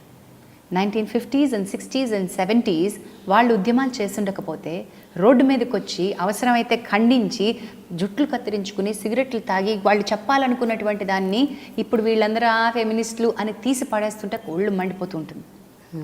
ఫెమినిజం మోడ్ మారి ఉండొచ్చు కాక నీడ్ మారలా. ట్రూ. ఫెమినిజం అవసరం. ఇప్పుడు కొత్త తీరులు వాళ్ళందరూ అంత ఉద్యమాలు చేయకపోతే మీరు ఈరోజు కూర్చొని ఉద్యోగాలు చేసిండేవాళ్ళ? ఈరోజు మనం మెటర్నిటీ లీవ్స్ గట్టిగా అడుగుండేవాళ్ళమా? ఈరోజు చదువుకుని ఉండేవాళ్ళ? మా అమ్మమ్మ కాలంలో చదువుకోవడం అంటే చాలా గొప్ప విషయం. మా అమ్మ కాలంలో చదువుకోవడం అనేది, అమ్మ మీ అమ్మాయిని చదివిస్తున్నారా అలాంటి అబ్బురం. నా కాలంలో నువ్వు చదువుకోవట్లేదా? అవసరం. ఇప్పుడు అవసరం. నా కాలంలో నువ్వు చదువుకుంటున్నావా, నువ్వు చదువుకోకుండా ఇంట్లో కూర్చుంటావా అని ఆశ్చర్యం. ఇప్పుడు అవసరం. చదువుకోవాలి, నువ్వు ఉద్యోగం చేయాలి. ఇంత స్థాయికి సమాజం ఎలా వచ్చింది? ఆ ఉద్యమాల వల్లే. సో ఆ ఫెమినిజంని నువ్వు డిగ్రేడ్ చేస్తూ I'm not a feminist, I don't need feminism అని అనేవాళ్ళు అంటే నాకు రోత కంపరం. ఓకే ఝాన్సీ, వేరే టాపిక్ మాట్లాడదాం. అదేమిటంటే ఈ మధ్యకాలంలో ఒక 2-3 ఏళ్ళుగా ఒక 2-3 వీడియోస్ వచ్చాయి. దీపికా పదుకోన్ చేసిన మై చాయిస్, మొన్న శృతి హాసన్ చేసిన ద బిచ్, అలాగే అమితాబ్ బచ్చన్ బిగ్ బి వాళ్ళ మనవరాళ్ళకి రాసిన ఒక ఓపెన్ లెటర్. ఈ మూడిటిని ఒకసారి థింక్ చేస్తే, ఆ మూడిటి గురించి ఒకసారి ఆలోచించి విశ్లేషిస్తే నువ్వు ఒక ఉమెన్గా దాన్ని ఎలా స్వీకరిస్తావు? అంటే అందులో ఉన్న పాయింట్స్, ఆ ఒపీనియన్స్ కరెక్ట్ అనుకుంటున్నావా? కాదనుకుంటున్నావా? మూడింటిని విడివిడిగా మనం ఇంకొక గంట మాట్లాడుకోవచ్చు. అంత గొప్ప రిబల్స్ క్రియేట్ చేసి అంత గొప్ప ఐడియాలజీని అవి ప్రమోట్ చేశాయి. దాన్ని చేసిన విధానము, వాటిని మాట్లాడిన విధానం గురించి మనం ఒక గంట మాట్లాడుకోవచ్చు. సో అవి పక్కన పెడితే ఒక ద్వారం తెరిచే ఉన్నది టైప్లో ఎప్పుడూ ద్వారం తెరిచే ఉంది. ఎవరు దాని నుంచి నడిచొచ్చారు అనేది ఇంపార్టెంట్. సో ఇప్పటి వరకు మనలాంటి వాళ్ళం ఇన్విజిబుల్గా నడిచొచ్చినట్టుగా అనిపించింది. ఈ పెద్దవాళ్ళు రావడంతో ఆ ద్వారానికి వాల్యూ పెరిగింది. That's the door I can walk అని చాలా మందికి చూపించినట్టు అయింది. So I'm inspired by such people. I'm motivated. Big B ఆయన చేసిన ఒక ప్రయత్నం వాళ్ళ మనవరాళ్ళకి మాత్రమే కాదు, ఎంతోమంది అమ్మాయిలు, చాలామంది అమ్మాయిలకి. మై చాయిసెస్ ద్వారా దీపిక పడుకొని చేసిన దాన్ని ఎడా పెడా బ్యాక్లాష్ చేసిన వాళ్ళు, దాన్ని తిట్టిపోసిన వాళ్ళు, ఇది కాదు ఇలా మాట్లాడకూడదు అనే వాళ్ళు చాలామంది ఉన్నప్పటికీ ఎంతమంది అంతకుముందు ఆ ద్వారం నుంచి నడిచొచ్చారు. Have you talked about being depressed? Have you talked about mental stress? Have you talked about attempting a suicide? No. Deepika Padukone I think సెలబ్రిటీస్లో ఒక ఐకన్. ఆమె బయటకు వచ్చి అంటే ఈ పాయింట్ మాట్లాడడంలో లెట్ మీ టాక్ అబౌట్, చనిపోయాడు, మన మధ్యలో లేడు, ఉదయ్ కిరణ్. నా షోలోనే నేను 2 సార్లు ఉదయ్ కిరణ్ గారిని రమ్మన్నాను. నాకు చాలా బాధాకరమైన విషయం ఏంటంటే టెండెన్సీ ఉండి రిపీటెడ్గా మళ్ళీ ఆ ప్రయత్నాలు చేస్తూ దాన్ని యాక్సెప్ట్ చేసి this is what I had gone through, I don't want anybody to go through this అని చెప్పినటువంటి వ్యక్తి అల్టిమేట్లీ మళ్ళీ అదే డిప్రెషన్కి, సూసైడ్కి బలైపోయాడు. అది ఇంకా అన్ఫార్చునేట్లీ ఎవరు ఏమీ చేయలేని విషయం. కానీ మన దగ్గర కూడా ఉన్నారు ఐకాన్స్. దాన్ని చెప్పాల్సిన తీరులో మేము చెప్పలేకపోయామని బాధపడుతూ ఉంటాం. ఈరోజు life lost, precious life lost because we did not talk about it enough. Deepika has started to talk about it in a bigger and broader way. అందుకే ఇట్స్ వెల్కమ్. చాలామంది మాట్లాడాలి ఇలాగా. మన జీవితంలో చాలా ఉన్నాయి. కంగనా రనౌత్ యాసిడ్ అటాక్స్ గురించి మాట్లాడిన first women from celebrities, not first. Shahrukh Khan embracing the acid victims. Yes. So ఇలాంటివన్నీ చేసినప్పుడు మనం చాలా ప్లథోరా ఆఫ్ ఇష్యూస్ని ఓపెన్ చేసిన వాళ్ళం అవుతాం. That is what we need. Talk about colour, talk about prejudice, talk about racism, talk about కుల వివక్ష, టాక్ అబౌట్ చాలా ప్రెజుడిసెస్ ఉన్నాయి మనం మాట్లాడాలి. ఇంకా మనం దుమ్ము దులపడం మొదలుపెట్టింది ఇప్పుడిప్పుడే. అది దుమ్ము కాదు, దాని కింద ఉన్నది చెత్త చెదారం అని అర్థమయ్యే రోజుకి మనం అందరం సిగ్గుతో తలదించుకుంటాం. ఆమీర్ ఖాన్ మొదలుపెట్టారు సత్యమేవ జయతేలో. ఇంకా రాబోయే రోజులు ఇంకా చాలామంది ఇలాంటివి చేయాలి. నా పవర్ సరిపోదు, నేను మాట్లాడుతూనే ఉంటాను. నాకు వీలైనన్ని ప్లాట్ఫామ్స్ మీద నేను మాట్లాడుతూనే ఉంటాను. నాకు వీలైనన్ని తీరుగా నేను ఖండిస్తూనే ఉంటాను. But that's not enough. నా శక్తి ఎంతో అంతవరకే వెళ్తుంది. బట్ బాణం విసిరితే దాన్ని ఎంత విసిరావో ఎంత రేంజ్కే వెళ్తుంది కదా, అలాగా. బట్ విమెన్ వాయిస్ ఏదైతే ఉందో ఇప్పుడు నువ్వు చేస్తుందే ఇంత స్ట్రాంగ్గా, నేను ఇలాగే చేస్తాను, నేను ఇలాగే ఉంటాను, this is how I am అని ఇంత స్ట్రాంగ్గా ఒక ఉమెన్ వాయిస్ బయటకు వస్తే దాన్ని స్వీకరించే సత్తా మగవాళ్ళలో ఉంది అని మీరు అనుకుంటున్నారా? మగవాళ్ళలోనే కదా, ఆడవాళ్ళల్లో కూడా లేదు. వాళ్ళు రెడీగా ఉంటారు. స్త్రీయే శత్రువు, స్త్రీకి స్త్రీయే ద్వేషి అని చెప్పడానికి మగవాళ్లే కాదు, ఆడవాళ్ళు కూడా ఉన్నారు. అది మళ్ళీ పేట్రియార్కీలో వాళ్ళు కూడా ఒక భాగమే. స్త్రీలు కూడా ఆ పేట్రియార్కీ పెంచబడ్డటువంటి వస్తువులే. కాబట్టి చాలా మైండ్ సెట్. జెండర్ లేదు అక్కడ, స్త్రీయా పురుషుడా లేదు. It's a mind set that we have cultivated all these years. So for me I don't think it's interesting issue చెప్తాను నేనైతే. I don't think I shared this with you ever. చాలా గొప్ప ఒక cinema వ్యక్తి, పెద్దగా పేరు లేని కానీ చాలా గొప్ప భావాలు ఉన్నాయి, నేను చాలా గొప్పవాడిని అని చెప్పుకునే ఒక సినిమా వ్యక్తి, పెద్ద పేరు లేదు. ఇంకా సెక్యూరిటీ ఇష్యూస్లోనే కొట్టుమిట్టాడుతున్న వ్యక్తి. కలిసి ఫ్లైట్లో ట్రావెల్ చేయడం జరిగింది. ఒక ఈవెంట్ పూర్తయిన తర్వాత పక్క సీట్లు వచ్చాయి. కన్వర్జేషన్ నడవాలి కదా, 45 నిమిషాల ఫ్లైట్లో. నాకు ఫెమినిస్ట్లు అంటే మంట, మీకేమైనా మంట కాలిందా అని అడిగారు. మొదలు పెట్టాడు కన్వర్జేషన్. నేను నవ్వు ఊరుకున్నాను. I know this is not a battle that I need to do at this point. ఈ మనిషి నేను ఫెమినిస్ట్ని, అందువల్ల నువ్వు ద్వేషిస్తున్నావు, నువ్వు నన్ను మెచ్చుకోవాలి, నేను ఇంత గొప్ప అని చెప్పుకునేంత టైం కాదు అక్కడ. ఎందుకండి అని అడిగాను, అంతే. That's it. వెళ్ళగక్కేశారు కక్ష, కోపం. అవునండి, కరెక్టేనండి. వాళ్ళు బట్టలు ఇలా వేసుకుంటారు, వాళ్ళు అలా వేసుకుంటారు. ఫెమినిస్టులు కాని వాళ్ళు కూడా అలాగే వేసుకుంటారండి. చిన్నవి చాలా జరిగాయి ఇలాంటివి. నేను ఫెమినిస్ట్ని అనుకున్న తర్వాత నన్ను స్నబ్ చేయడానికి చాలా రకాల ప్రయత్నాలు జరుగుతూ ఉంటాయి. నాతో వాదించడానికి చాలామంది బయలుదేరుతూ ఉంటారు. వాదనలో పసం ఉంటే నేను ఇంట్రెస్టింగ్గా వాదిస్తా, లేదు అనుకుంటే గాలి తీసి పడేస్తాను. అంతే అంతే. ఒక సర్కాజము, ఒక సెటైరో వేసి ఒక చిన్న సూదితోటి, ఎందుకంటే అక్కడ విషయం లేదుగా, ఒట్టి గాలేగా, తీసి పడేస్తారు. అదే నిజంగా కనుక వెయిట్ ఉంటే అక్కడ సూదితో కాదు గుణపంతో తీయాల్సి వస్తుంది. దానికి కావాల్సినవి అప్పుడు తెచ్చుకుంటాం అనమాట. సో సూది కావాలా గుణపం కావాలా డిసైడ్ చేసుకోవడం నా దగ్గర ఉంది. అన్నిటికీ గుణపం తీసుకుని బయలుదేరితే నన్ను ఏమంటారు, రాణి ఝాన్సీ లక్ష్మీబాయిలాగా ప్రధానికి యుద్ధం అక్కర్లేదు. పేరు ఝాన్సీ కదా. చాలా director Harish Shankar interesting discussions జరుగుతాయి. చాలా అంటే వర్త్ అండ్ వాల్యూ ఉన్న వాళ్ళతో మాట్లాడితే మనకి జరిగేటువంటి ఇంట్రెస్టింగ్ డిస్కషన్స్, అప్పుడు ఐడియాలజీ మార్పు అలాంటి వాళ్ళతో మనకు డిస్కస్ చేసామనుకోండి, వాళ్ళ ఐడియాలజీ మనం మార్చగలిగామనుకోండి, లార్జర్ క్రౌడ్కి బెనిఫిట్ వస్తుంది. కరెక్ట్. అలాంటిది ఏమైనా జరిగిందా? సంపత్ జరిగింది. సంపత్ నందియా? ఎస్. ఏమైనా షేర్ చేసుకోగలుగుతారా ఇన్సిడెంట్? షూర్ చాలాసార్లు చెప్పాను. Sampath and me are still good friends. And Sampath తోటి తర్వాత కూడా చాలా మంచి ర్యాపో ఉంది. And I have worked with him. Racha సినిమాలో కూడా మంచి క్యారెక్టర్ ఇచ్చారు, ఆయన ఎంకరేజ్ చేశారు. But Sampath being a very young boy, తన ఒక ఐడియాలజీ తోటి ముందుకు వస్తూ మంచి సినిమా చేశాడు. ఏమైంది ఈవేళ తన ఫస్ట్ సినిమా. అందులో నేను ఒక అత్త క్యారెక్టర్ ప్లే చేశాను. దానికి అన్న పదాన్ని ఉపయోగించారు. నన్ను సంబోధిస్తూ ఒక క్యారెక్టర్ దానికి పెళ్లిగా లేదు కదా అనేటువంటి ఒక పదప్రయోగం చేశారు. అది నేను చాలా అఫెన్సివ్గా తీసుకుంటాను. అంటే ఎవరైనా సరే ఒక స్త్రీని అది దాన్ని అన్నారు అంటే అది నపుంసకలింగం. గోడ అది, మెట్లు దానికి కదా, అది స్త్రీ కాదు. ఇదే విషయం నేను చెప్పి అతడు ఆమె అది, ఆమెని అది అనకూడదండి అన్నాను. He took it very positively. వెంటనే దాన్ని మార్చేసి ఆ పదాన్ని మార్చి ఆవిడికి అని పెట్టారు. ఏముంది, సింపుల్ థింగ్. సో అక్కడ ఐడియాలజీ మార్చుకున్నారు. ఇదే సంపత్ తోటి అంటే తను రెసిప్రొకేటివ్గా ఉన్నారు కదా అని చెప్పి ఇంకొక డిస్కషన్ కూడా జరిగింది. అదే సినిమాలో ఆల్మోస్ట్ క్లైమాక్స్కి వచ్చినప్పుడు ఇంకొక ఫీమేల్ క్యారెక్టర్ వచ్చి, నువ్వు ఇక పెళ్లి కాలేదు కాబట్టి నువ్వు మిగతా వాళ్ళందరి పెళ్ళిళ్ళు నాశనం చేస్తున్నావు, you are a family breaker because you are a single women అనే ఒక డైలాగ్ ఉంటుంది.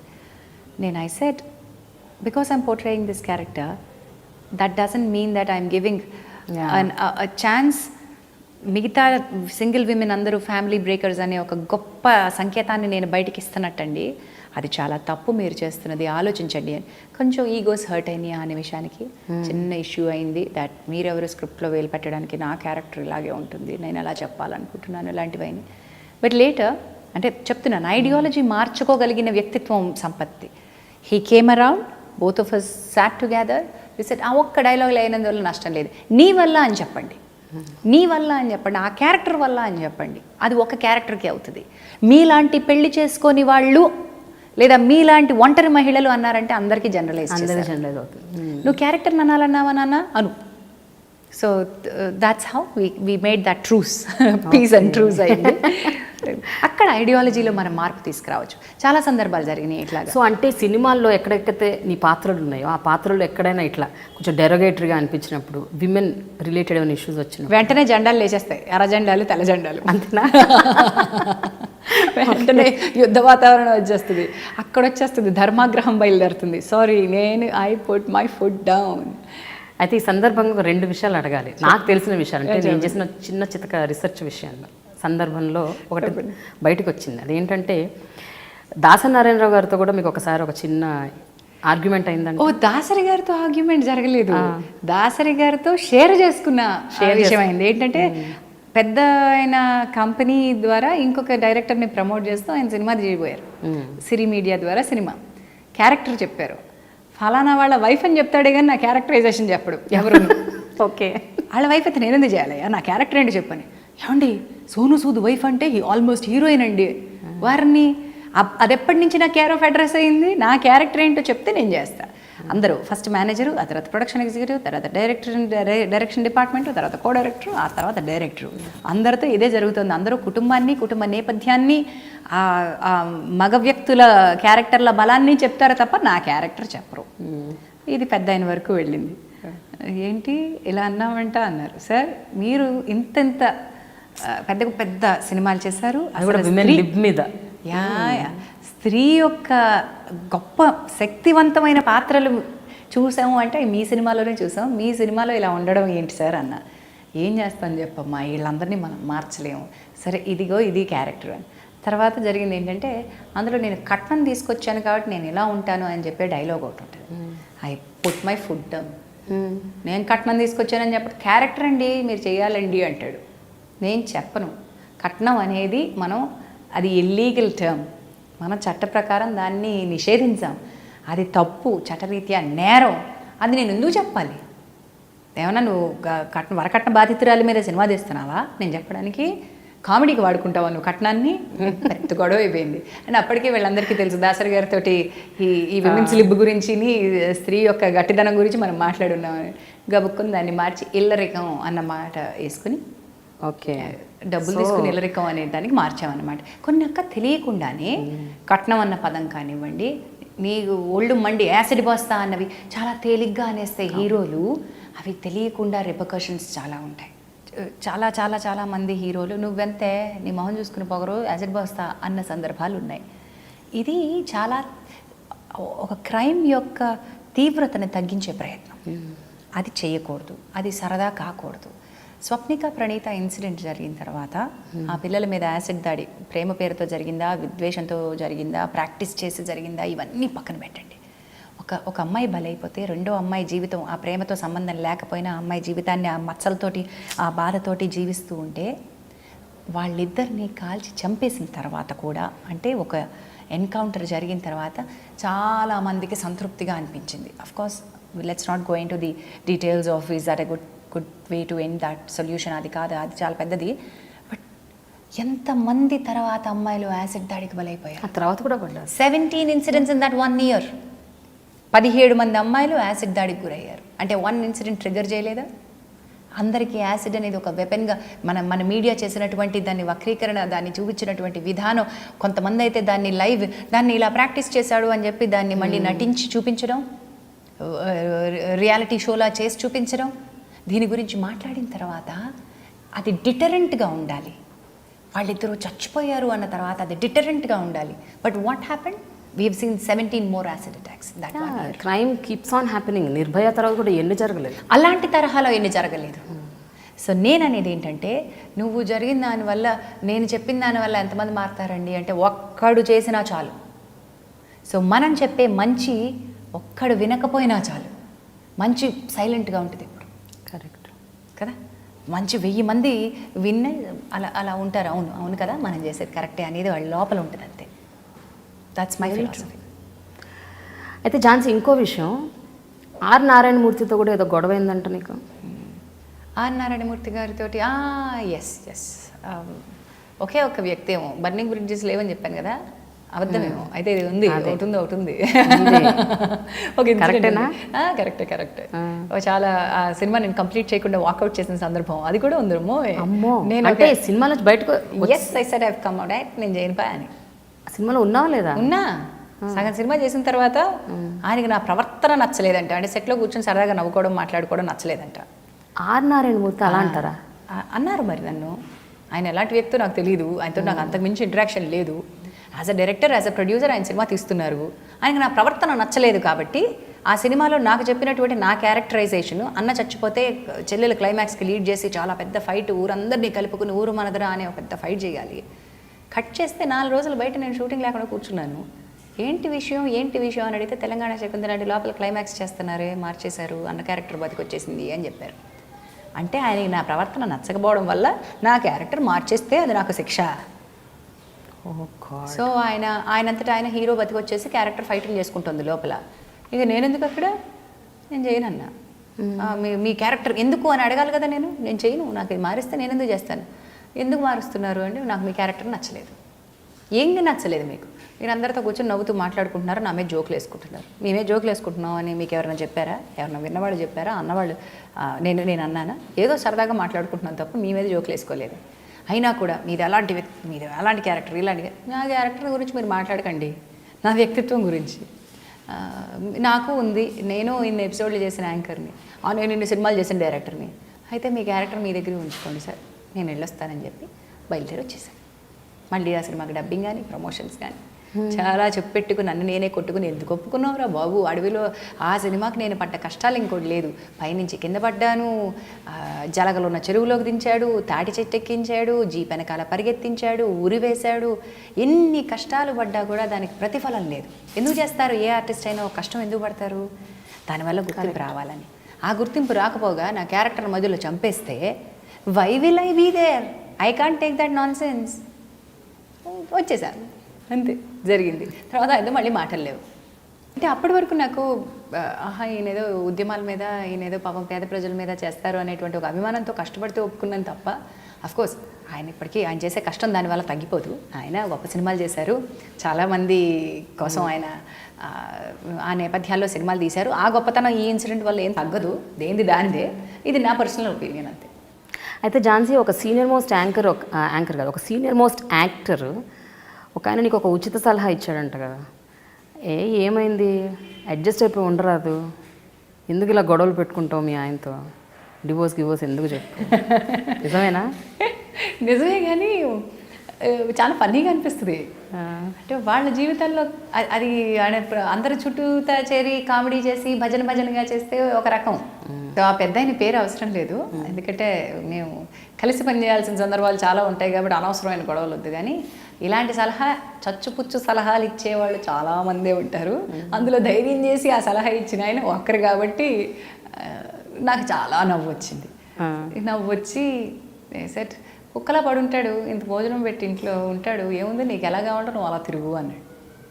ఇదే ఒక పెద్దరికం ఇచ్చే సలహా. నా కుటుంబంలో నాకు ఇలాంటి తృప్తి లేదు కాబట్టి నేను విడిగా ఉంటాను అంటే వాడిని అడ్డు పెట్టుకుని నేను నా ఇష్టం వచ్చిన లొసుగులు, నా ఇష్టం వచ్చిన ప్రేమాయణాలు తిరగచ్చు అనే సలహా ఇస్తారా? How cheap! Isn't it sounding cheap? I know. And ఆ స్టేచర్ ఉన్న వ్యక్తి అలా మాట్లాడటం, and that's what they do, I suppose. God. And you laugh it off. I laughed it off and I said, I can't do it like you people do, I'm sorry. I laughed it off. I said this to him.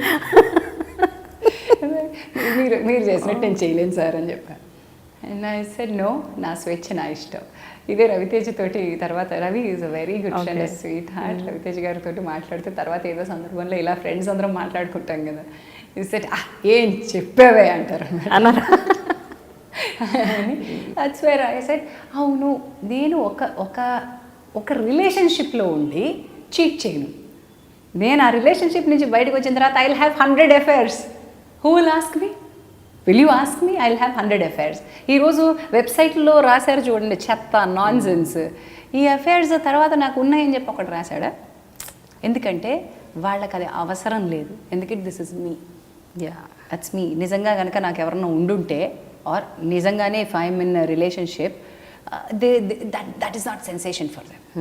If I'm in relationship already, married relationship, and I have an affair, that's sensation. అది sensation.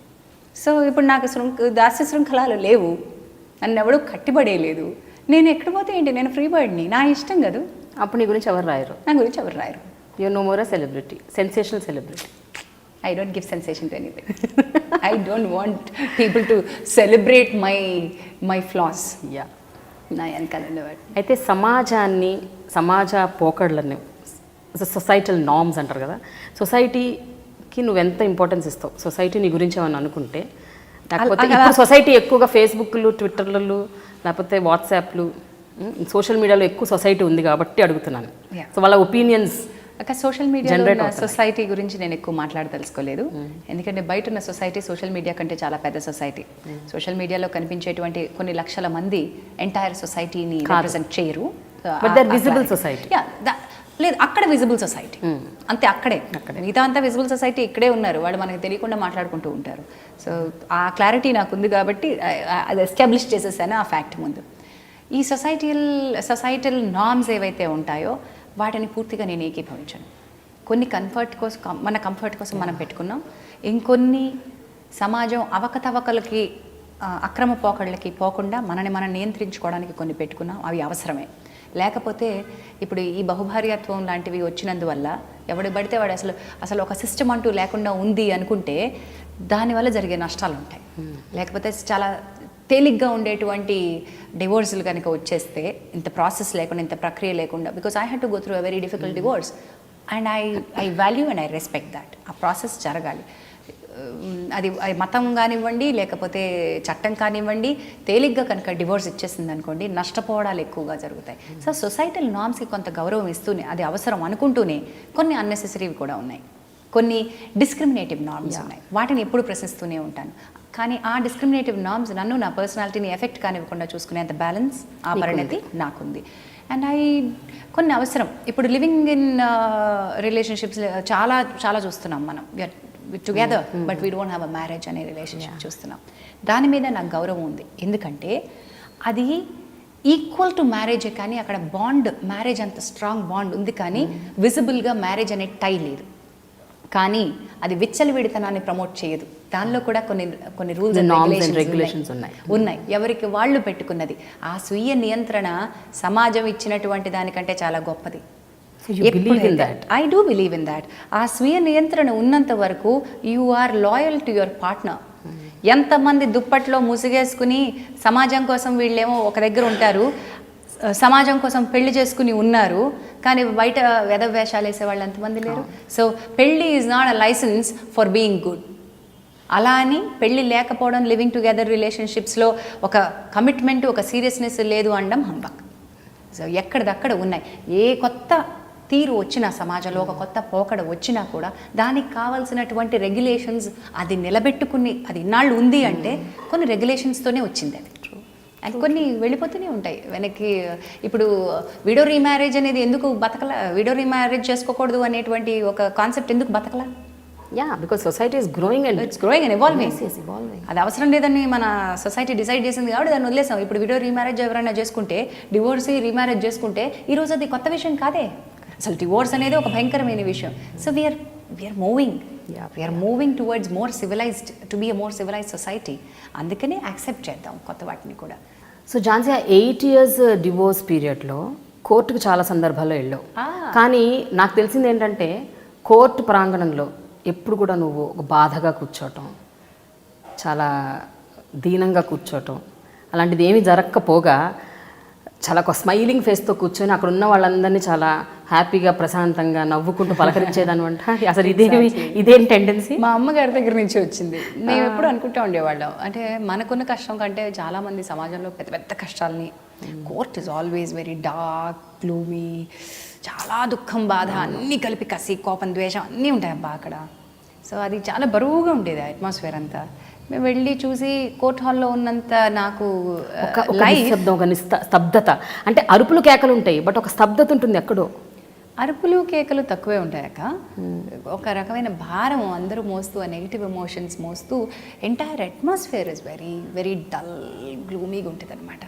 So ఒక celebrity అయ్యుండి నేను నార్మల్గా court హాల్లో ఒక మామూలు మనిషిలో కూర్చునేదాన్ని. అంటే బయటకు వెళ్ళి నా పేరు ఎక్కడుందో చూసుకుని, నాది ఎన్నో దానిలో వస్తుందో చూసుకుని నేను కూర్చునేదాన్ని. ఇంకెక్కువ టైం ఉందంటే కార్లో కూర్చునేదాన్ని, తర్వాత టైంకి వెళ్ళి లోపలికి కూర్చునేదాన్ని.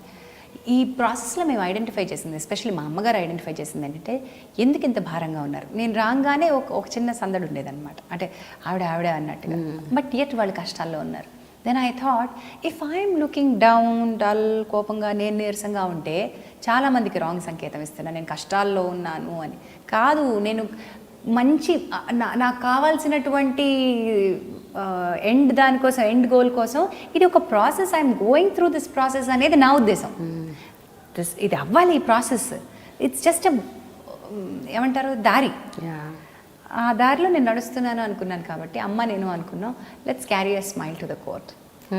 నేను నవ్వుతూ వెళ్ళేవాళ్ళం. అంటే మొహల్లోకి మొహం చేసి హాయ్ హలో అని పలకరించడం కాదు, అలా ప్రశాంతంగా, చాలా ప్రశాంతంగా, వెరీ లైట్ ఫేస్, లైట్ హార్టెడ్గా వెళ్ళామంటే మనల్ని చూసిన వాడికి ఆ సెకండ్లో, నువ్వు ఒక సెలబ్రిటీని చూస్తున్న వాడితో పాటు ఒక చిన్న బాగానే ఉంది ఈవిడికేం కష్టం లేనట్టుకుంది అనే ఒకది వాళ్ళకి లైట్నెస్ ఇస్తుందేమో అని అనుకునేవాళ్ళం. We were just trying to do that. అది ఎంతమందికి బెనిఫిట్ అయిందో తెలియదు. మరి నన్ను కోర్టు ప్రాంగణంలో చూసిన ఎంతమంది దాన్ని గమనించారో కూడా నాకు తెలియదు. ఇఫ్ యూ వాంట్ దట్, ఎంతమందికి బెనిఫిట్. ఆర్టికల్ రాశారు, నువ్వు ఒక ఆర్టికల్ రాసావు కదా, ఆపరేషన్ స్మైల్, మిషన్ స్మైల్, ఝాన్సీకి వాణి అని కొన్నాళ్ళ పాటు సాక్షికి కాలమ్స్ రాశాను నేను.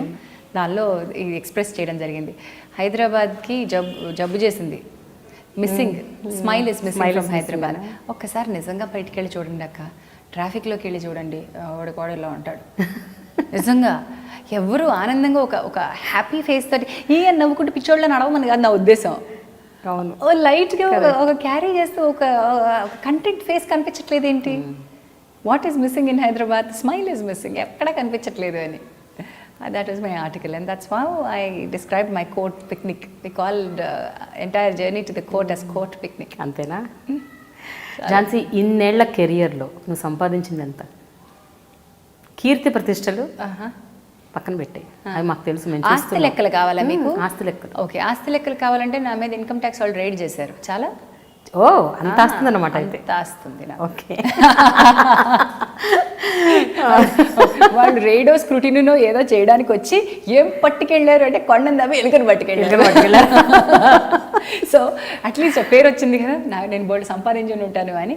నేను నా కాంటెంపరీస్తో పోలిస్తే, నాకు ప్రస్తుతం ఉన్న సమకాలీకులతో పోల్చుకుంటే చాలా తక్కువ సంపాదించుని ఉంటాను.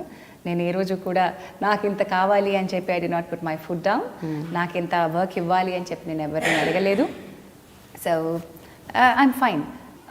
ఆస్తి ఎంత సంపాదించావు అనేది కాదు, నా కోసం కంఫర్టబుల్గా నేను నా జీవితాన్ని బ్యాలెన్స్ చేసుకోవడం. అక్క, I have to tell you this. సంగమం సంజయ్ కిషోర్ గారని, అవును తెలుసు కదా, సంజయ్ కిషోర్ గారు అని చెప్పి ఒక ఆర్ట్ లవరు, ఒక ఈవెంట్ ఆర్గనైజర్ అండ్ ఒక కల్చరల్ వేదికలు క్రియేట్ చేసే వ్యక్తి ఉన్నారు. ఆయన సావిత్రి గారికి మహావీరాభిమాని. సావిత్రి గారి ఫోటో ఎగ్జిబిషన్ ఎవ్రీ ఇయర్ పెట్టేవారు. One such exhibition I got to visit. Savitri గారి రేర్ ఫొటోస్లో ఆయన దగ్గర ఉన్న ఒక ఫోటోల్లో కదిలించేసిన ఫోటో ఒకటి ఉంది. అంత మహానటి, ఈరోజు మీ వెనకాల బ్యాక్గ్రౌండ్లో కూడా ఆవిడ ఉన్నారు.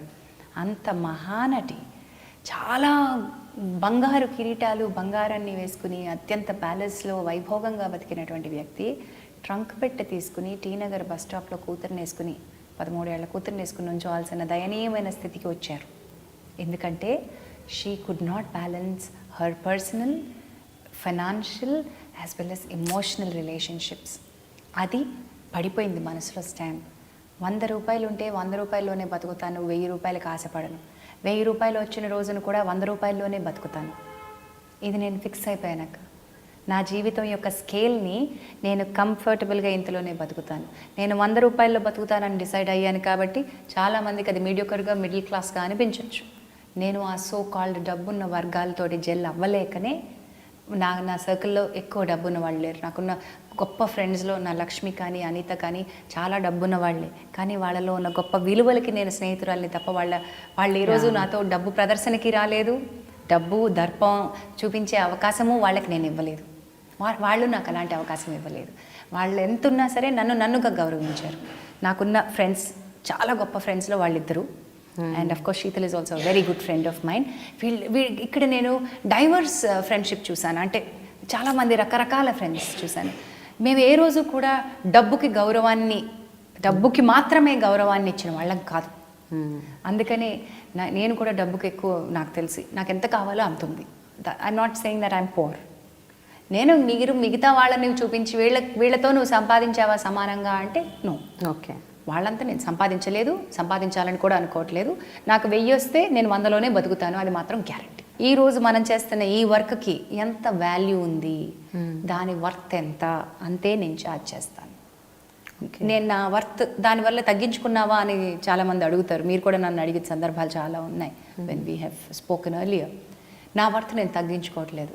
That's how industry should work. అనవసరమైన హైప్స్ లేకుండా. పెద్ద పెద్ద హీరోలు కూడా అదే చేయాలని నేను భావిస్తాను. కానీ వాళ్ళకి చెప్పేంత తాహతు స్థాయి నాకు లేదు. వాళ్ళ హైప్ కోసం వాళ్ళు హీరోలు లేకపోతే హీరోయిన్స్, డైరెక్టర్స్, వాళ్ళ హైప్ వాళ్ళు చేసేసినప్పుడు మీరు అల్టిమేట్ ప్రోడక్ట్ కాస్ట్ పెంచుతున్నారు. అది లాంజివిటీ ఉండదు. నేను 10 ఏళ్ళు 15 ఏళ్ళు ఒక్కొక్క షో చేస్తున్నాను అంటే దానికి కారణం ఏంటంటే నేను ఆ కంఫర్ట్ నా ప్రొడ్యూసర్కి ఇస్తున్నాను కాబట్టి అన్నాళ్ల పాటు అది షోస్ నడుస్తూ ఉంటాయి. And I don't decide my worth. I don't let anybody decide my worth. I let my work decide my worth.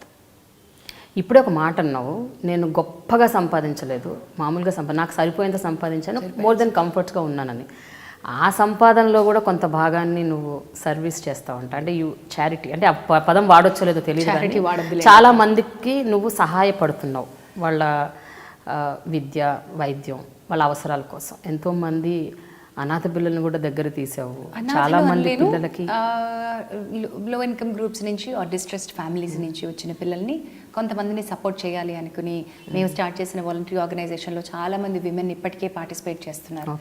ఒక ఐడియా నాకు లక్ష్మి గారికి వచ్చిన ఐడియాని మేము ఇంకా నలుగురు ఫ్రెండ్స్తో షేర్ చేసుకున్నప్పుడు టుడే అనిత, సాహిత్య, వనిత, Sunita, lot of people have joined into this movement which is called Women in Network. మేము ఒక వాలంటరీ ఆర్గనైజేషన్ లాగా కాదు కానీ ఒక నెట్వర్క్ ఆర్గనైజేషన్ లాగా చేసాం. ఎవరికి వాళ్ళు ఒక ఉద్యమ స్ఫూర్తిలాగా 10 మంది పిల్లలు, 100 మంది పిల్లలు, 50 మంది పిల్లల్ని ఒక చోటికి లో ఇన్కమ్ గ్రూప్స్ నుంచి చేర్చి వాళ్ళ జీవితాల్లో తీసుకురావాల్సిన చిన్న చిన్న మార్పులు తీసుకొస్తున్నారు.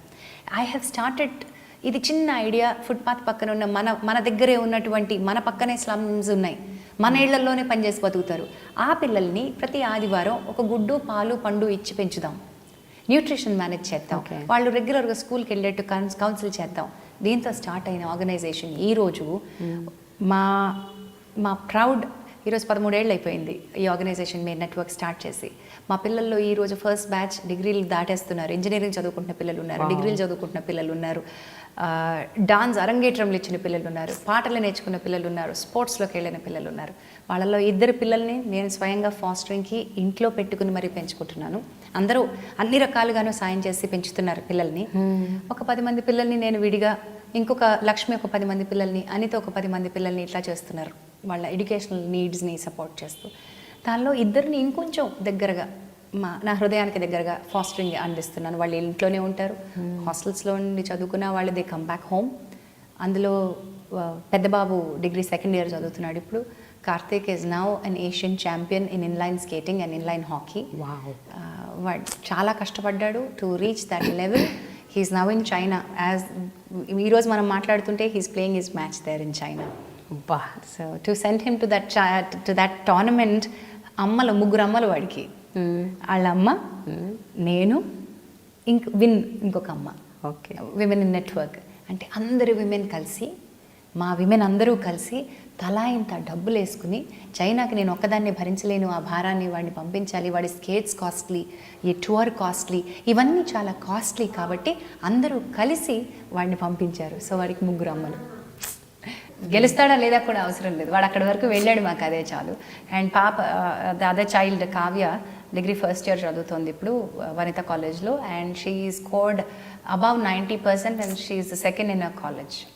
అండ్ గంగాధర్ అని ఇంకొక బాబు, అనిత మెంటర్డ్ హిమ్. అండ్ అలా Anitha and Lakshmi both of the mentored. Sandhyaraju గారి దగ్గర శిష్యరికం చేసి కూచిపూడి మధ్య అరంగేట్రం కూడా చేశాడు. తన దగ్గర చాలా ఇంట్రెస్టింగ్ డిసైపుల్గా కూడా తయారయ్యాడు. So it's beautiful to see ఆ kids grow up like that. Engineering చదువుకుంటున్న పిల్లలు కూడా ఉన్నారు. ఇంతమంది బ్యూటిఫుల్ పీపుల్కి ఒక బ్యూటిఫుల్ లైఫ్ ఇస్తున్నావు Jhansi. Not just me, lot of other women also. But అంటే ఇంట్లో పెట్టుకొని పిల్లలు, దానికి ఒకటి ఫస్ట్ చాలా కన్విక్షన్ ఉండాలి, రెండోది ఫ్యామిలీ సపోర్ట్ ఉండాలి. ఫ్యామిలీ, మీ పేరెంట్స్ సపోర్ట్ లేకపోతే, అండ్ ఈవెన్ యువర్ డాటర్, ఆమెకు తను కూడా స్వీకరించగలగాలి కదా పిల్లల్ని. 100% కరెక్ట్ అక్క, మీరు చెప్పింది 100% correct. If my family had said, ఏంటి వీళ్ళు ఇక్కడ ఇలా ఉంటున్నారేంటి, ఏదో స్లమ్ నుంచి తీసుకొచ్చావేంటి పిల్లల్ని అని కనుక నా ఫ్యామిలీ ఒక్క రోజన్నా అనుండుంటే, నేను చేసి ఉండేదాన్ని, ఫ్రిక్షన్తో చేసి ఉండేదాన్ని, బాధగా చేసి ఉండేదాన్ని, వాళ్ళని కన్విన్స్ చేయడానికి చాలా కష్టపడి ఉండేదాన్ని. But wonderful people. నేను ఎందుకు ఇలా ఉన్నాను అంటే, నా ఫ్యామిలీని నేను ఫస్ట్ తీసుకురావాలి, because they are like that, I'm like this. And they have shared every bit of it. My child, my daughter, my brother's children, వీళ్ళందరికీ చాలా ఇష్టం. Okay, we are all a part of they. We don't see them that they are out of it. కానీ బయట again the so call సొసైటీలోని మనుషులు ఆబ్వియస్గా మీ దగ్గరకు వచ్చి రకరకాల ఒపీనియన్స్ జనరేట్ చేసి ఉంటారు. చాలా అంటారు, ఏంటి ఆ వయసులో ఉన్న అబ్బాయిని ఇంట్లో పెట్టుకున్నావు, ఎదిగే కూతురు ఇంట్లో ఉంది, చాలా జాగ్రత్తగా ఉండాలి నువ్వు, అవసరం ఆలోచించు, వాళ్ళని బయట పెట్టేయి, వాళ్ళకి హాస్టల్లో ఉంచేసేయి, ఇలాంటివి చాలా చెప్పారు. అఫ్కోర్స్ మన వెల్ విషర్స్ చెప్పారు, దానిలో కూడా నిజం ఉంది, సమాజంలో అలాంటివి జరిగాయి కాబట్టి. బట్ ఆపర్చునిటీ ఇచ్చేటప్పుడు ఈక్వల్ ఆపర్చునిటీ ఇవ్వాలని నమ్మాను. అండ్ ఆ కన్విక్షన్తోనే ముందుకు వెళ్ళాను. And I said nothing is going to go wrong as long as your ideology is correct. You are giving children a platform and they realize the value of it. So touch wood, my children are all good. They are doing really very well in their chosen field. So a part of your income goes like this. Part ఏంటక్క, Most part, majority of my income goes to 3 of my children. ముగ్గురికి సంవత్సరానికి చదువుకే 1,50,000, ఈజీగా 1,00,000 అయిపోతుంది. So నేను సంపాదించే దానిలో majority నా పిల్లల కోసమే వెళ్తుంది. ఆ పిల్లలు వాళ్ళకి సెక్యూర్ ఎన్వైరన్మెంట్ కలిగించడానికే వెళ్తుంది. మీ అమ్మాయి ధన్య, Yeah. దాన్ని ఎలాంటి అమ్మాయిలాగా తీర్చిదిద్దాం అనుకుంటున్నావు? అంటే అఫ్ కోర్స్ ఐఎమ్ షూర్ నేను చూస్తుంటే నువ్వు అట్మోస్ట్ ఫ్రీడమ్ ఇచ్చే ఒక వ్యక్తిలాగా కనిపిస్తున్నావు, especially intellectual freedom Yes. Or thinking freedom, అవన్నీ ఎట్లాగో ఇస్తావు. బట్ ఎక్కడో ఒక చోట ఒక కైండ్ ఆఫ్ చేయి పట్టుకొని నడిపించే కొన్ని అడ్వైజులు, కొన్ని సూచనలు, సలహాలు లాంటివి అయితే ఇస్తుంటావు కదా. ఎలాంటి అవసరం ప్రతి మదర్కి ఉంటుంది. I will not say that ఎవరికి వాళ్ళు ఏదండి అని చెప్పకూడదు. ఎందుకంటే growing up, she's growing up beautifully. Of course ఇన్సెక్యూరిటీస్తో పెరగడం మొదలైంది, కొంచెం డౌట్ఫుల్గానే, కొంచెం అవన్నీ షాటర్ చేసుకుని బయటికి రావడానికి, ఒక కొక్కు నుంచి బయటికి రావడానికి షీస్ టేకెన్ సమ్ టైమ్. అది టైం ఎవరికి వాళ్ళు ఇచ్చుకోవాలి. I think I have given that kind of space, created an atmosphere for her to come out. Now she's more confident, she's enjoying her life, she's trying to explore different areas. అటు art అనండి, sport అనండి, craft అనండి, communication అనండి, reading అనండి, meeting people, చాలా అప్రహెన్షన్స్ని బయటపెట్టి ఇప్పుడిప్పుడే మళ్ళీ తిరిగి షీఈస్ ట్రయింగ్ టు ఎక్స్ప్లోర్. చైల్డ్హుడ్లో తను చేయలేకపోయినవన్నీ. Of course it was very difficult for me as a single parent. I will not say that everything is easy. మీకు ఇంకొంచెం అడిషనల్ రెస్పాన్సిబిలిటీ ఉంటుంది చైల్డ్ పట్ల. అది చేసినప్పుడు నాకు కొంచెం కష్టం ఉన్నా కూడా అది దాని వరకు తీసుకువెళ్ళలేదు. ఐ ఫెల్ట్ దట్ ఈ చైల్డ్కి నేను మంచి కండ్యూసివ్ ఎన్వైర్న్మెంట్ క్రియేట్ చేయగలిగితే చాలు, వాళ్ళే ఆటోమేటిక్గా ఫ్లరిష్ అవుతారు. వాళ్ళు ఫ్లరిష్ అవ్వాలి అని నేను వాళ్ళ మీద వర్క్ చేయడం కాదు, ఎన్వైర్న్మెంట్ మీద వర్క్ చేస్తే. పువ్వు బాగా పూయాలని పువ్వుకి నేను బోటాక్స్ ఇంజెక్షన్లు వాటికి ఇవ్వక్కర్లా, దాన్ని రూట్కి ఇస్తే చాలు, దాన్ని పెరిగేందుకు కావాల్సిన వాతావరణం కల్పిస్తే చాలు. That's what I think my family has done to her. నేను ఎప్పుడు బిలీవ్ చేస్తాను, parenting is not just one parent or ఇద్దరు పేరెంట్స్ కాదు. A child is a family's child. A child is a village's child. బిడ్డ ఊరి యొక్క బిడ్డ అంటారు, పెంచడంలో బాధ్యత. అలాగే నా entire family has taken a responsibility in shaping Dhanya or Karthik or Kavya, may that be my nieces. Entire family's responsibility. It's not just one parent. True. So that way Dhanya is growing up beautifully, but I see she's very different to me. నా కంటే చాలా different. In what way? ఇలా ఎందుకు నాకు నచ్చలేదు అలాగా అని చెప్పడంలో ఖరాఖండిగా ఉంటుంది. తన వాయిస్ చెప్పగలుగుతుంది. She's not expressive అంటే ఓపెన్నెస్. నచ్చలేదని చెప్పేంత ఒక ధైర్యం లేదు, కానీ నచ్చంది ఏదో తెలుసుకునేంత క్లారిటీ ఉంది. ఓకే, నువ్వు భరించక్కర్లేదమ్మా అని చెప్పే ఏజ్కి ఇప్పుడు వచ్చింది. వీ హ్యావ్ ఇంట్రెస్టింగ్ కన్వర్సేషన్స్ బాగా జరుగుతాయి. ఈ మధ్య కాలంలో కన్వర్సేషన్స్ బాగా జరుగుతున్నాయి. I know, even I'm enjoying with my daughter. I know that's the age when they start to. తర్వాత మనతో అంత టైం వాళ్ళకి ఉండదు, మనకి ఉండదు. దే ఆర్ గ్రోయింగ్ అప్, వాళ్ళు ఇండివిజువల్స్ అయిపోయి వెళ్ళిపోతే నాకు ఒక్కోసారి ఇప్పటికే అమ్మ అప్పుడేనా 14 ఏళ్ళు వచ్చేసింది అన్నట్టుగా అనిపిస్తుంది. సో ఝాన్సీ, ఒక వెరీ పర్సనల్ క్వశ్చన్ అడుగుతాను. ఇది యాక్చువల్గా నేను ఇంతకు ముందు చాలాసార్లు అడిగాను కూడా. అప్పుడు కూడా నువ్వు అవును ప్రేమ ఎందుకు ఇట్లా మాట్లాడతారో నాకు తెలియదు, నా వరకైతే ఏమీ లేదని చెప్పావు. ఎవరి గురించి అంటే నీ తోటి యాంకర్స్ గురించి. ఓకే, మీరు నలుగురు కలిసి స్టార్ట్ అయింది కెరియర్, కానీ ఎప్పుడు కూడా మీకు మీ మధ్య డిఫరెన్సెస్ ఉన్నాయని, ఆ పోటీ హెల్దీ పోటీ కాదని, మీ మధ్య గొడవలు ఉన్నాయని అంటుండేవారు. నేను చాలాసార్లు అడిగితే అదంతా మేడప్, నథింగ్ ఈజ్ ట్రూ అని ఎన్నోసార్లు చెప్పాను. బట్ ఇప్పటికీ జనాలు అది నమ్ముతున్నారు. ఇప్పుడన్నా కొంచెం క్లారిఫికేషన్ ఇస్తే బాగుంటుంది. they'll believe what they want to believe. You see, జనం అనే కాదు, మనమైనా సరే మనం ఒక కన్విక్షన్ తోటి ఈరోజు నేను ఇక్కడ మీతో కూర్చొని మాట్లాడుతున్నాను అంటే నేను I believe that I want to talk to you and I'm here కదా. వాళ్ళు ఏమి అర్థం చేసుకోవాలనుకుంటున్నారు నేను చెప్పేది వినకుండా, వాళ్ళు ఏం కావాలో మీ క్వశ్చన్ తర్వాత వాళ్ళు ఫ్రేమ్ చేసేసుకుంటారు కూడా. Same way lot of people didn't want to see that all 4 of us or all 3 of us are good friends అని చెప్పుకోవడం ఇష్టం లేని వాళ్ళు ఉంటారు కదా. వాళ్ళు ఎక్కువ చేశారు దాన్ని, పెద్దది చేశారు దాన్ని. ఈ ప్రయాణంలో చాలామందితో మనం కలిసి నడుస్తాం. వాళ్ళు దగ్గరగా ఉంటారు, దూరంగా ఉంటారు. అక్కడెక్కడో ట్రాక్ ఉంటుంది, ఇక్కడెక్కడో ట్రాక్ ఉంటుంది. ఎవరి ట్రాక్లో వాళ్ళు వెళ్తూ ఉంటాం. Just because you don't meet every day, you don't talk every day, వాళ్ళతో శత్రుత్వం ఉన్నట్టు కాదు. కొంతమందితో సాన్నిహిత్యం ఉంటుంది, కొంతమందితో పరిచయం ఉంటుంది. కరెక్ట్. సో నాకు ఉదయభానుతో పరిచయం ఉంది, శత్రుత్వం లేదు. రెండిట్లో తేడా లేదు. అవును.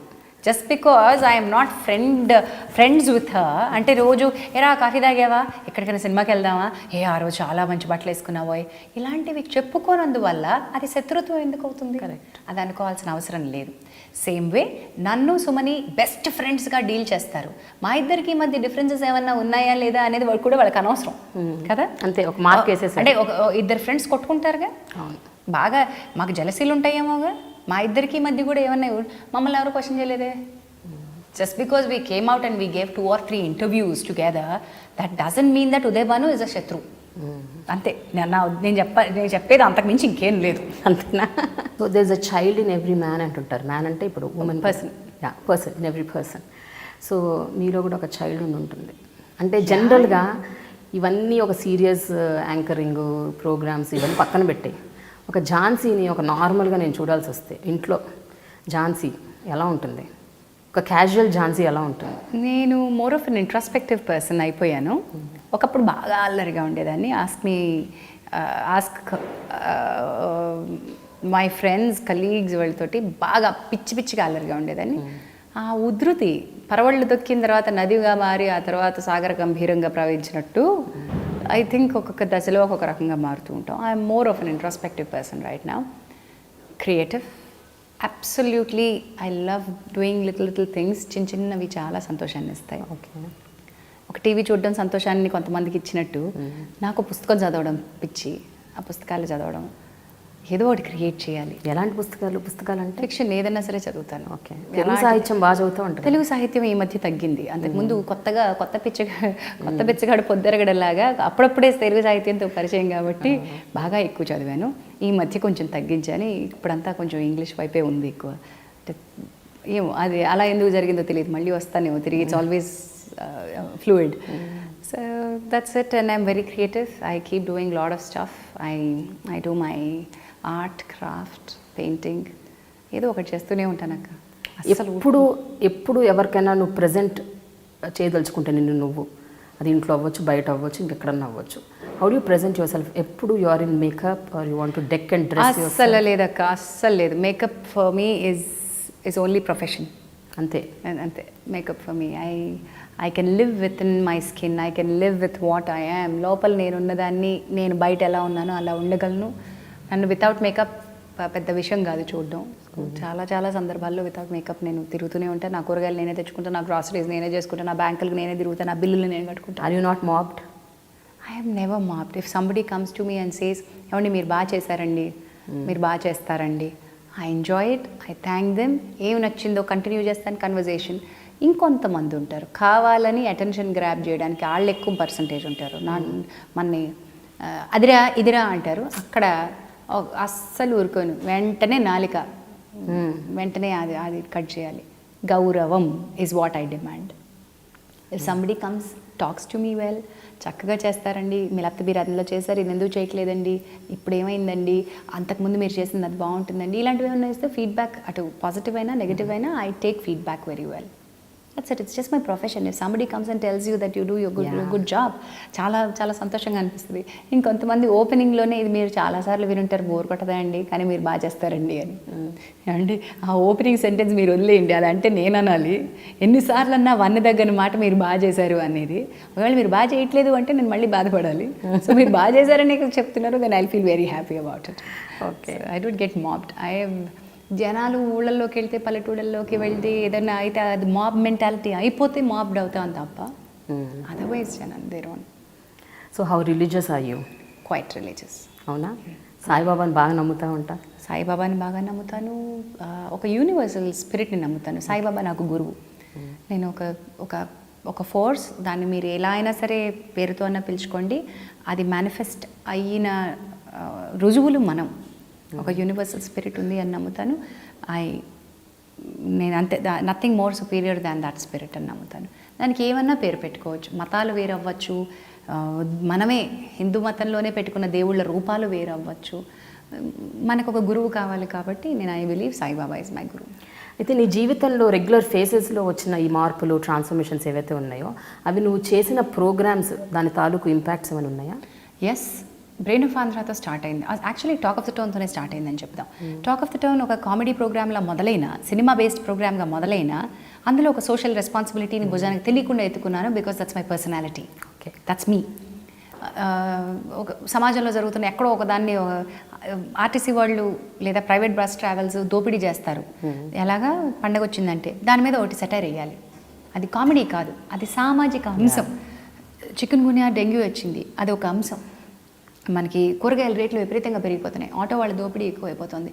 ఇవన్నీ కూడా మనం మాట్లాడుకోవాల్సిన అంశం. రంగు గురించి తాపత్రయపడిపోతున్నటువంటి ఒక అమ్మాయి, తెల్లటి రంగు రావాలి అని, ఇవి మనం మాట్లాడమా? కొడుకుకి ఎలాంటి కోడలు కావాలి అని చెప్పి కోడలకి రెస్ట్రిక్షన్స్, మ్యాట్రిమోనీ సైట్స్ వచ్చిన కొత్తలో వచ్చిన పిచ్చ వెర్రి ఉంది చూసా, దాని మీద ఒక సెటైర్. అక్కడ మొదలైంది నాలో ఈ సామాజిక కోణం. ఓకే, అలా మొదలయ్యి బ్రెయిన్ ఆఫ్ ఆంధ్ర వచ్చేసరికి that is the first of its kind కదా. మీలో ఎవరు కోటీశ్వరుడు ఇప్పుడు చూస్తున్నాం. అంతకుముందు brain of Andhra was the only quiz show that was there for us, regional రెప్లికాస్లో. సో అక్కడ ఆ సీరియస్ లుక్ ఆర్ నేను అంటే ఏంటో తెలుసుకున్నా. అసలు నా ఐడియాలజీకి ఒక ఊతం అంటూ, ఒక బలం అంటూ వచ్చింది నవీన ద్వారా. ఓకే, నవీన నా ఐడియాలజీకి సపోర్ట్, నేను ఇంకా నమ్మిన దాన్ని పాలిష్ చేసుకోవడానికి, నా వాదనకి బలం చేకూర్చడానికి ఉపయోగపడింది. దెన్ అఫ్ కోర్స్ చేతనకి నేను మొదలుపెట్టిన టైంకి మీలాగా అప్పటికి మీరు ప్రజాపక్షం మొదలుపెట్టి చాలా ఏళ్ళ నుంచి చేస్తూ ఉన్నారు. చేతన దాని ముందు చాలా పిల్ల బేబీ మొదలైనప్పుడు నేను నేర్చుకున్నాను చాలా. పొలిటీషియన్స్తో ఎలా డీల్ చేయాలో నేర్చుకున్నాను, జనంతో ఎలా డీల్ చేయాలో, ఇష్యూతో ఎలా ప్రజెంట్ చేయాలో, అండ్ అధికారులతో ఎలా మాట్లాడాలి, ఇవన్నీ కూడా ఈ 5 ఏళ్లలో నేను నేర్చుకున్నాను. నా టోన్లో ఎప్పుడు డిమాండ్ వినిపించదు. ఫేసింగ్ ఎంపథీ ఉంటుంది and placing the facts correct ఉంటుంది. I don't want to be wrong. చేసేది చిన్న పని అయినా సరే ఆ పని పూర్తయ్యేంత వరకు దాని వెంటపడి సాధించడం మా పని. చిన్నదే అవ్వచ్చు, వాళ్ళకి అక్కడ నీటి కనెక్షన్ వస్తే చాలు అనిపించవచ్చు, పెద్ద పని కాదు. కానీ అధికారులు తలుచుకుంటే చిన్న పనే. అది అయ్యేంత వరకు మేము వాళ్ళని పర్సువేడ్ చేస్తూనే ఉంటాం, ఎవరిని ఢీ కొట్టాం. మేము మళ్ళీ రిప్రజెంటేషన్స్ ఇస్తాం, సార్ చేయండి sir.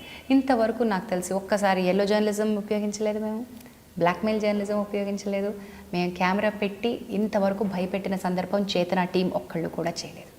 I'm proud of my team and we've always been negotiating terms with the officers and the politicians. ఒక విషయం ఓపెన్గా ఫ్రాంక్గా చెప్తావా? చెప్పక. ఇది చాలా ఇంపార్టెంట్. ఇన్నేళ్ల నీ వర్క్ కెరియర్లో ఎప్పుడైనా సెక్షువల్ అబ్యూస్కి, డిస్క్రిమినేషన్కి గురయ్యావా?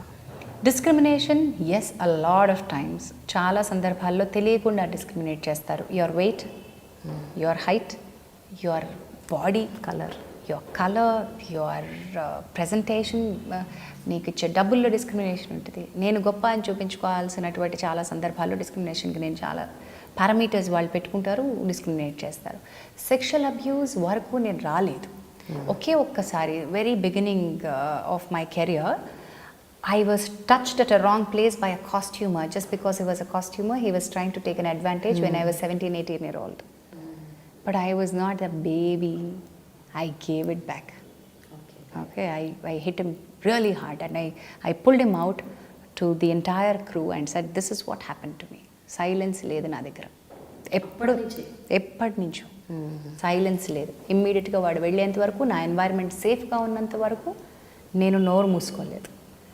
సో సెక్షువల్ అబ్యూస్ అంటారా, సెక్షువల్ ఫేవర్స్ అడగడం అంటారా, ఆర్ ఈ కాస్టింగ్ కౌచ్ అంటారా, లక్కీలీ నా వరకు ఎవరు రాలా, ఇలాంటివి నన్ను అడగల. ఎందుకంటే నేను మొదలుపెట్టిన రోజు నుంచి ఈ సోకాల్డ్ ఇమేజ్ ఒకటి తయారైంది కదా నా చుట్టూ, అండ్ నేను ఏంటో వాళ్ళకి తెలుసు. కాబట్టి మన ఇండస్ట్రీ మేకవన్నె పులులు, తొండలు, కెమిలియన్స్ చాలా ఉంటారు. ఎవరి దగ్గర ఏ రంగు చూపించాలో వాళ్ళకి బాగా తెలుసు. సో నా దగ్గర ఆ రంగు చూపించలే. వాడు ఎలాంటి వాడైతే నా దగ్గర ఆ రంగు చూపించినంత వరకు. So that way I have, మనం సేఫ్ గార్డ్ చేసుకోవడం బట్టే ఉంటుంది. ఇండస్ట్రీ ఏ ఇండస్ట్రీలో అయినా సరే ఇలాంటివి ఉంటాయి. అండ్ ఇంకా పీపుల్ ఫాలోయింగ్ ఫర్ మీ అంటారా, if people love me that's not my mistake. As long as I don't వేధించిన సందర్భాలు ఉన్నాయి. వెంటపడి వేధించిన ఒక్క మగాడికి పడ్డాను, తర్వాత దాంతో పడాల్సిన చాలా పడ్డాను, అక్కడి నుంచి వదిలించుకోవడానికి కూడా చాలా పడ్డాను. చాలు, అక్కడి నుంచే మళ్ళీ పడదలుచుకోలేదు. ఓకే, ఫైనలీ ఝాన్సీ కేవలం ఆర్జేయింగ్, యాంకరింగ్, యాక్టింగ్ ఈ మూడేనా? ఝాన్సీలో ఇంకేమన్నా మంచి ఆర్ట్ ఉందా? సింగింగ్, మ్యూజిక్, అలాంటివి నాలో my finger is more creative. I'm not a great singer, I'm not a great dancer, but my fingers are very creative. You give me scrap, I can make it look beautiful. You give me anything in the world, I can create something out of it, something meaningful out of it. So I'm more into creating art pieces. I'm a more of that kind of artist. And now ఇప్పుడు I'm a researcher, I'm an ardent lover. ఏమైనా ఇవ్వండి చదువుతూనే ఉంటాను. Now I'm going to launch my own product. So that's it. Thank you so much Jhansi. Really అంటే నీ గురించి పైన చాలా విషయాలు తెలుసు, కొంచెం కూడా తెలుసు, బట్ ఇంత డెప్త్గా నిజంగా నాకు కూడా తెలియదు. Thank you. And I'm very glad that I spoke to you today. And I'm sure నీ ఇంటర్వ్యూ ఏదైతే ఉందో దీని ద్వారా అట్లీస్ట్ కొంతమందిలో మార్పు వస్తే బాగుంటుందని నేను అనుకుంటున్నాను, రావాలని కోరుకుంటున్నాను. Thank you so much for the opportunity, because it's been a long time. అంటే ఒక సెన్సిబుల్ ఇంటర్వ్యూ చేయాలి అనేటువంటి ఒక కోరిక. అంటే నేను ఎప్పుడు ఇంటర్వ్యూయర్ ప్లేస్లోనే ఉన్నాను, క్వశ్చన్ చేసే ప్లేస్లోనే ఉన్నాను. అండ్ ఇది ఎంజాయ్ చేస్తాను అని నేను అనుకోలే. ఈ ప్రక్రియను మీరు చాలా అందంగా మలిచారు. Thank you so much. I have enjoyed talking to you. Thank you very much. Thank you.